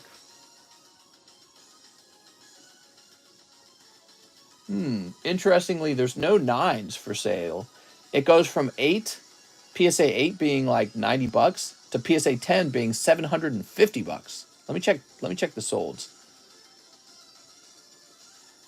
So a PSA 9 sold August 9th, which was yesterday, for about $150. Okay, that's good. So if it last sold for $150 plus $10 shipping, actually, so it sold for about $160. I will make mine $180. We'll just see where it goes. That's $20 over. So that's $20 over the last sold price, and I'll just leave it up there for a minute. Okay, cool.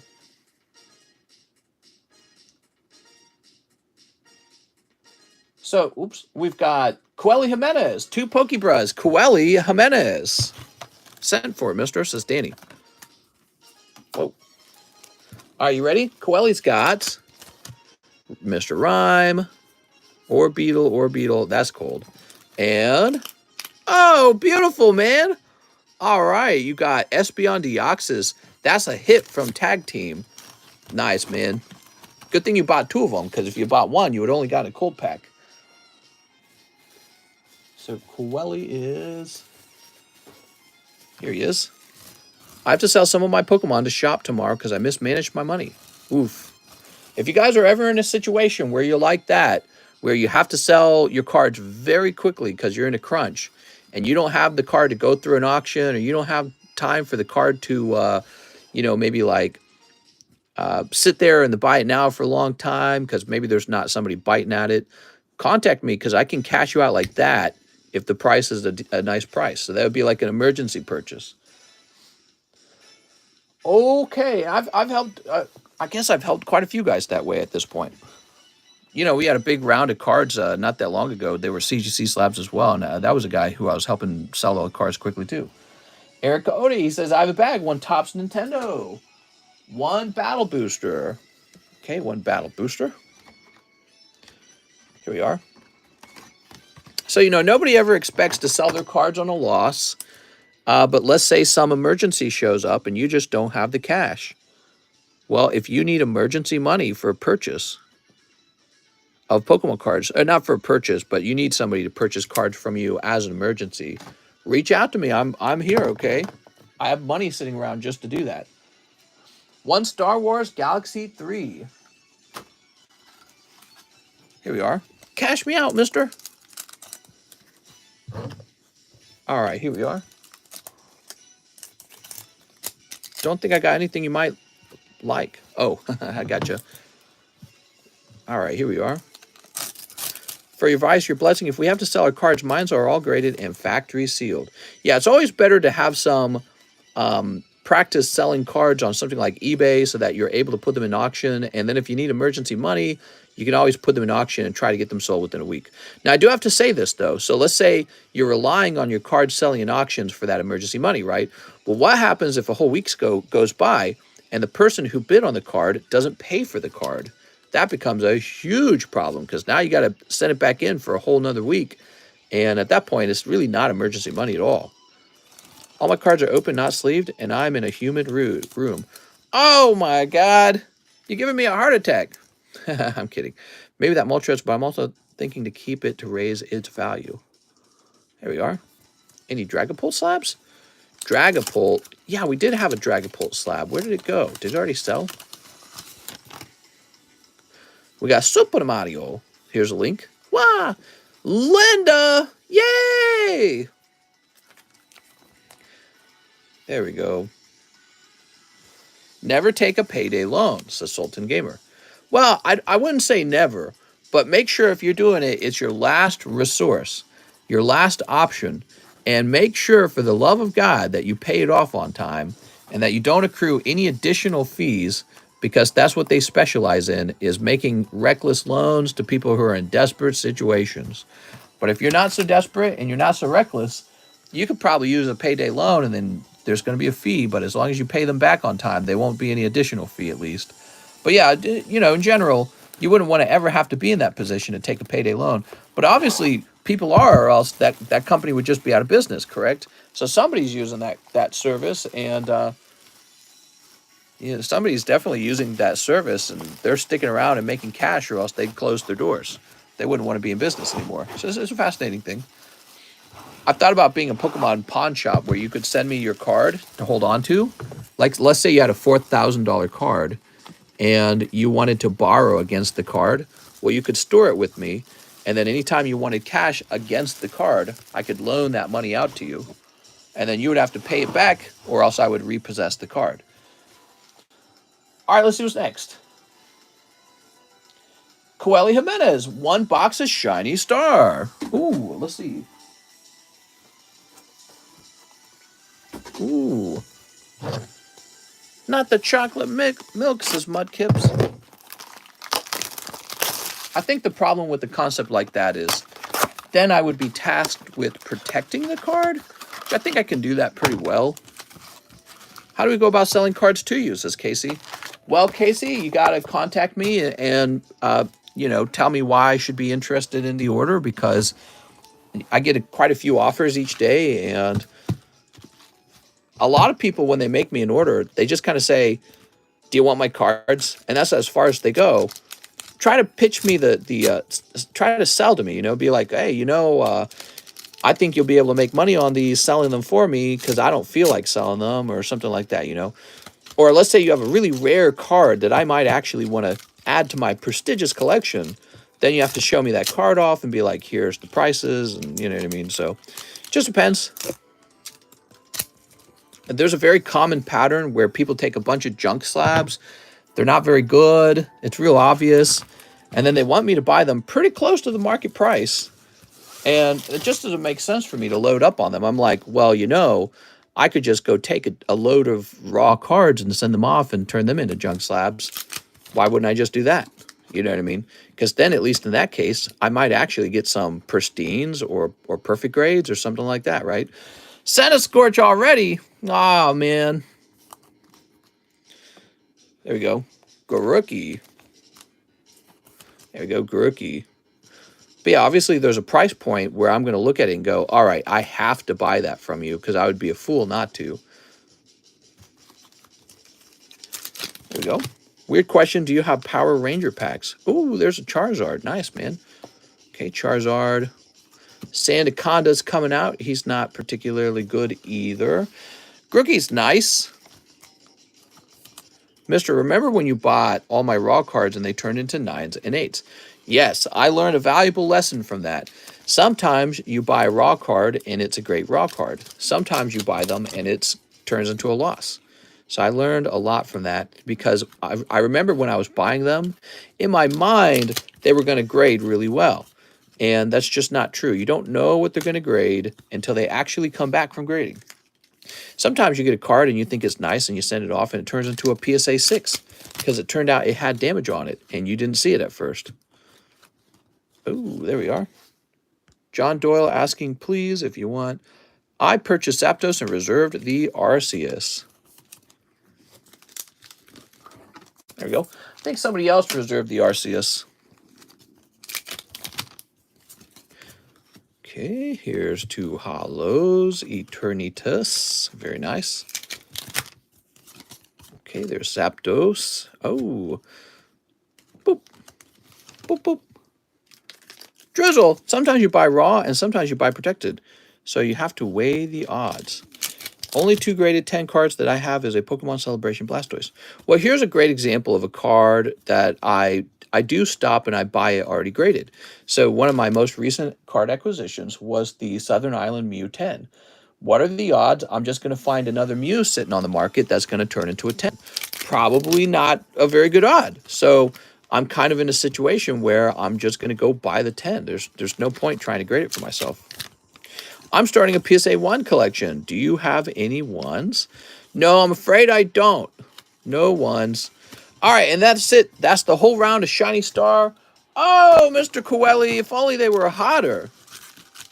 Wait, those code cards have value? I threw mine away. They sure do, Marco. You can actually grade them. PSA will grade these code cards. And I graded a code card Charizard and sold it for like 130 bucks. Coeli says, horrible box. Terrible box. What is this music? Let's jump over to this.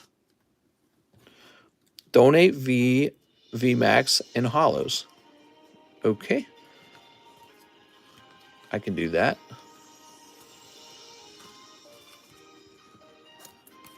The drizzle isn't too bad. Yeah, well. Agree to disagree.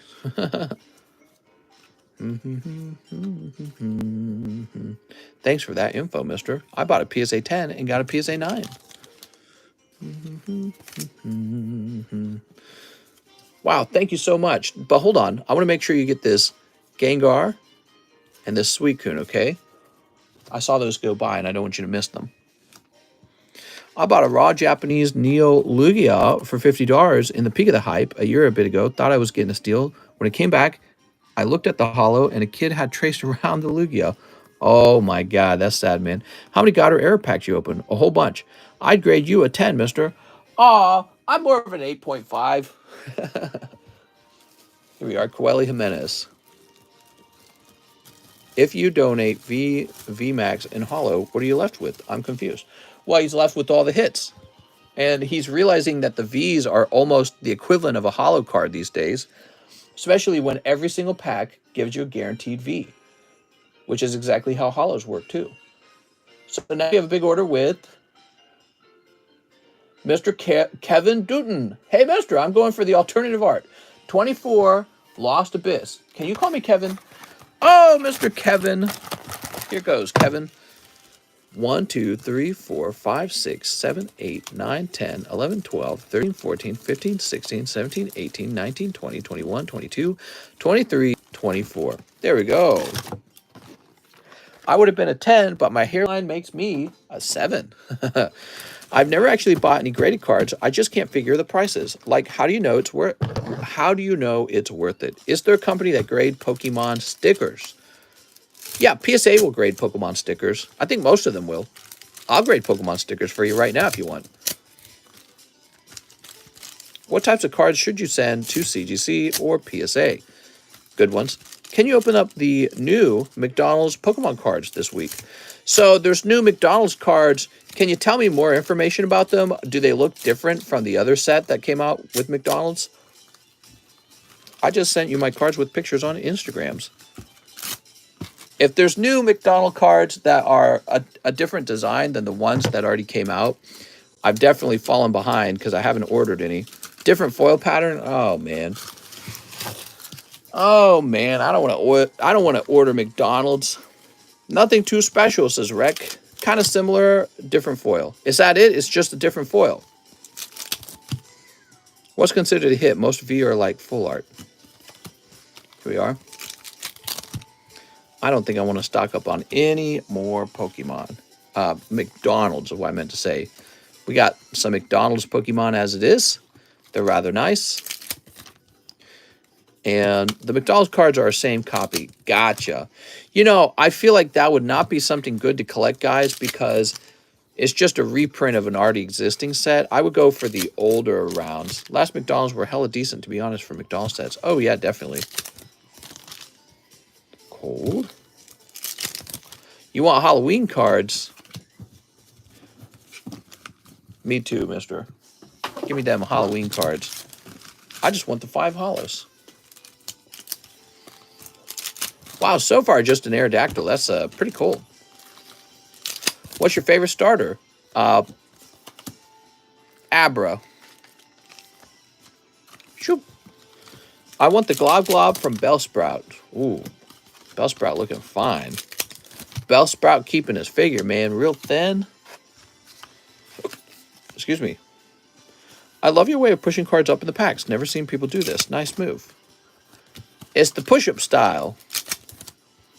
We're going to copyright it. We're going to patent it. Cold. Bellsprout got that long tummy. Oh, my God, dude. Here's Kyurem. I see those long tummies, and I'm ready to eat the intestines out of it. Like a wild animal. You go for the tummy first. That's where the soft innards are. Cold. Oh! Pokemon Halloween booster packs. Woo! Here's Ka Urim. Could I grade a Polaroid picture of a card with you? You could actually. Don't, mister. I copied the push-up method. Jesus Christ, mister. I was talking about that earlier in the stream. When I see like a stomach, like an exposed stomach, sometimes I'm just like, man, I could just eat all the intestines out of it.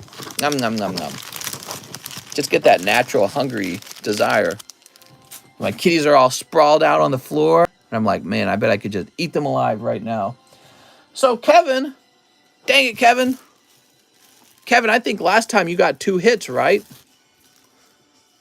You did. So, Kevin, last round you got Lady and whoever the heck this is. This round there was no hit. You know why? I think it was this. I think you already pulled the hit out of the box. Whew. I'd love to hand some of them out this year. Them kids today are tomorrow's collectors. That's true. That's true. Got to get them while they're young. Okay, what do we got? We've got Mario Quintana, 1 POKEBRUH. Mr. Mario. So you need a kitty's tummy, but you won't bang it out with the sexy bunny. Those are 2 very different things. There we go. I could go for some pork belly right now. Okay, you got Unknown, Weedle, Staravia, Leaf Energy, and Pokemon Flute. So this is a bit of a cold round, isn't it? I'll sleeve these up for you, Mr. Mario. Sorry, Mario. Mario Quintana. Let's see, where will I run into that? By the way, who's over here? Cody, Roger, Coco, Koche, Steven, Leon. Magnus Marshall is. Oh, I created a new bag for Magnus Marshall, but he was actually on the table. Oops. Whoopies. Ah, here we are, Magnus. I'm sorry, Mario Quintana. Yay!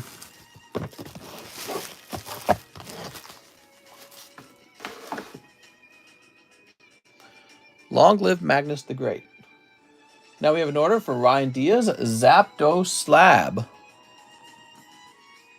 Okay, Ryan Diaz.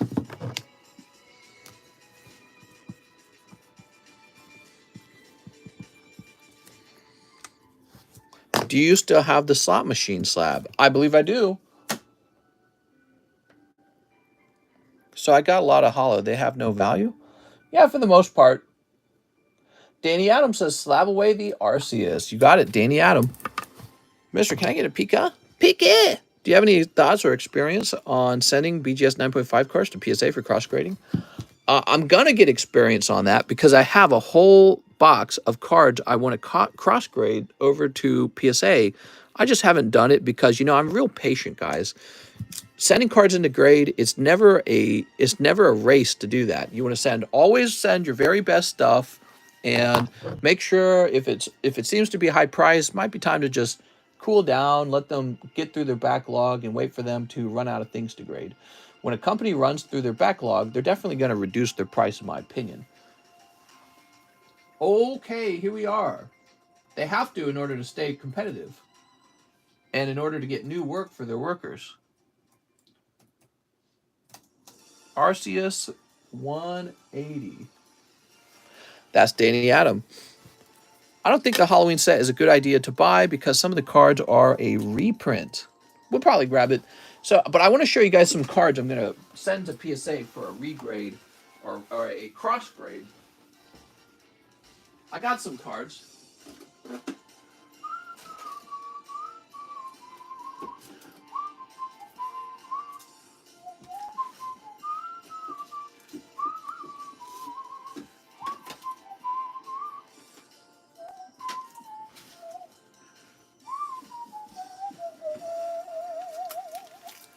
Wow, I've got a lot. Maybe I am ready to do the cross grade. Okay, first of all, this EX Fire Red Leaf Green Butterfree. This was with GMA. It's close. Looks close. Here's an old SMO5 Black Star promo Snorlax. Heck, man, I wonder if I could just sell this in the GMA slab. And the reason I want to cross-grade it is because it looks very clean. Here is a BGS 9.5 Dark Crobat from Team Rocket Returns. You can see it grades 9.5 there, but the surface is a 10, which is what caught my attention.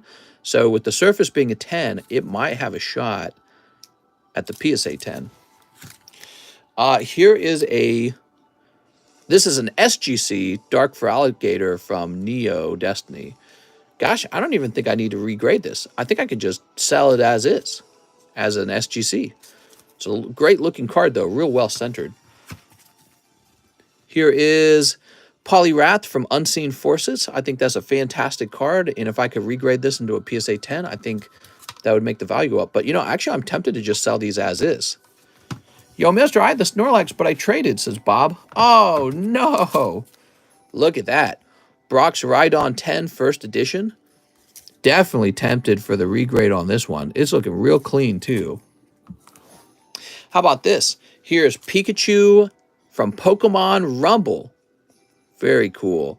That graded 10, and I'm questioning if this will manage to get the regrade. It's got a little white corner up here. Questionable. Might be better to sell it at a discount as an SGC 10 because, I don't know, SGC decided it was a 10, but that could mean the SGC 10 is a questionable 10, is a weak 10, right? Same with this one. So this Heatran did grade 10, but let's take a look at his corners real fast. I don't know. Oh, I'll be honest. I think that's more of a TCCG 9. So I don't even think I would have handed out a 10 to that. So I don't know. We could send them in and see what happens. You never know. You can just try it out and see what happens. SGC slipping. Well, that just might be their grade standard, okay? That's their grade standard. Each company has a different grade standard. So now we got this beautiful Charizard. Look at that. Looks great. So that's another nice card. Look at this one. Blaine's Moltres 10. Ooh. So that's going to be sent in. We have this Dark Espeon 10. Really nice. Oh, man, I'd love for this one to regrade into a 10. Oh, my God. Oh, I feel like it might have a shot, man. Maybe a small shot. I don't know if there's a print line here because it's always hard to see once it's sleeved up. Here's a real interesting card I'm regrading. Actually, I suppose I can't regrade this. So, look at this. This is actually Yellow Deck Charizard. Graded 8.5. Maybe PSA would turn this into a 9. Then again, maybe it'll turn it into an 8. So, I would like that to be a 9. Here is a cool Porygon 10 promo. That's nice. And then we got 2 more 9.5s here. All right, so this one's got 9.5 on surface, which bothers me. But yeah, so these old Charizards would be nice to regrade into 10s. Here's a CGC 9.5. This one needs to be regraded with a different company because I feel that PSA gave me a bad deal on this grade. They turned this into a 7, dude. And it's really just got a little bit there. They were vicious on this grade, man. Real vicious. So I might carefully crack this out, and maybe I'll send it to CGC to see if they turn into an 8.5 or an 8. Here we are. What happened here?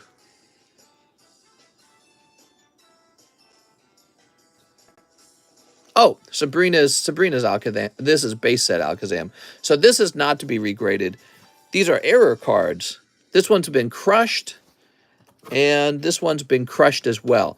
So I like collecting PSA error cards where they messed up the card. I feel like on social media, they're easy social media videos to post that create a lot of attention, a lot of comments, and that's good for your social media account. Yeah, if you go online, the fakes are hard to see. All right, anyways. Those cards will be regraded eventually. And yeah, I do have a collection of PSA error cards. How much for that Moltres? Ooh, good question. I think it's worth my cost to try and regrade them before selling them.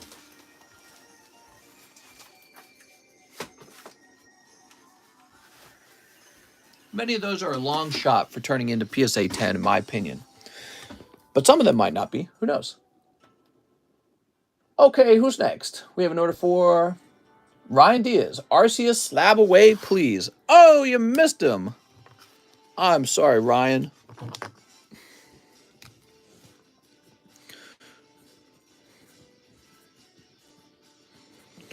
Now you have TCC bucks. Do you got any miscuts? Do I have any miscuts? I got some weird stuff. I don't collect error cards, though, but I do sell them. But I got a miscut Dragonite from the a CGC return a while back. I don't know where he went. He's in one of my boxes. Okay, and now we have Jadian Meilua, one battle booster. Oh, finishing us off. All right, very good. We'll say JM for you. Where would you grade the Rowlet Munch promo? Probably PSA. All right, let's do it. Battle booster time, guys. 1, 2, 3, 4, 5, 6, 7, 8, 9, 10. Why not just TCC 10 to your personal cards? No one will ever know if you never sell. No, that's nonsense. What's the point of putting my own label on a card that just to sneak it from a 9 to a 10? That's silly. That's actually a very bad idea. And I don't want to own any cards that I wouldn't one day sell. All cards that I own must be able to be sold, or else it's not really a form of wealth. All right, here it is. That's like owning a company. That's like owning a company just to hand yourself undeserved 10s out. To tell you the truth, that's not very satisfying, right? What's satisfying is when the card really is a 10. That's satisfying. All right, can I get a number from the audience? Would you break an Ancient Mew 9 in order to send a PSA? No, I don't think I would. It'd probably turn into a PSA 9. It's like a 99% chance it will.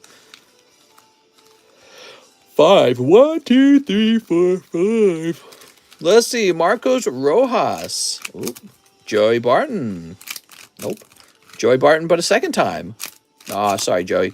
Giovanni Bonaire. Nope. San A. Nope. Cesar Rodriguez. Nope.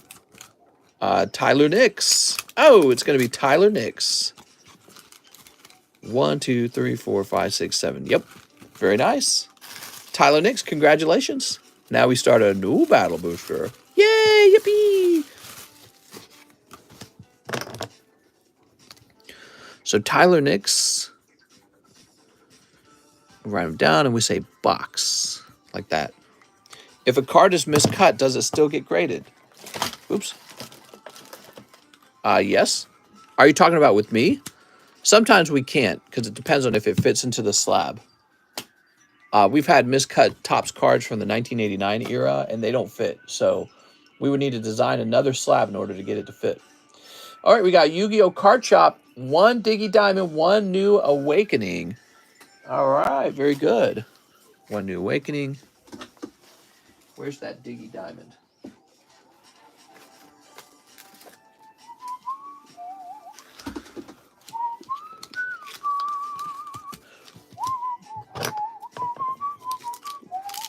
Does it get 8 or 9? Does what get 8 or 9? Oh, a miscut card?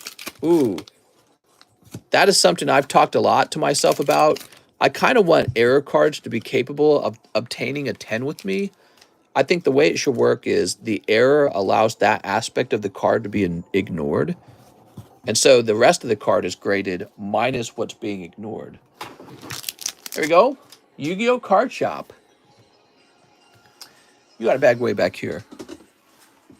Shoop. This is a pretty full bag. You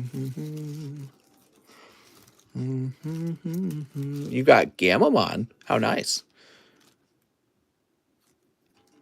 It seems to be some kind of alternative art. Why don't you just put an error on the slab with no grade? Well, that's no fun. You want to grade it, don't you?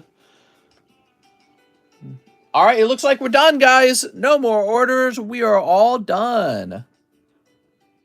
We are 2 hours. I'm sorry, we're not 2 hours in. We're about... No, we're 3 hours and 20 minutes in. Long line? No, not a long line at all. We're wrapping up. If you have an order, I do not see it on my screen yet. And so sometimes orders take a while for them to process.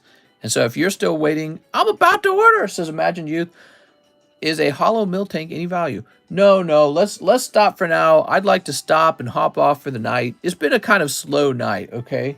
So any orders that come through at this point, we'll save them for the next stream, which will occur tomorrow during daytime, okay? It'll be like a lunchtime stream, okay? Have a nice night, everyone. I'll just get a lot of sleep tonight, which sounds pretty good. Okay, see you later.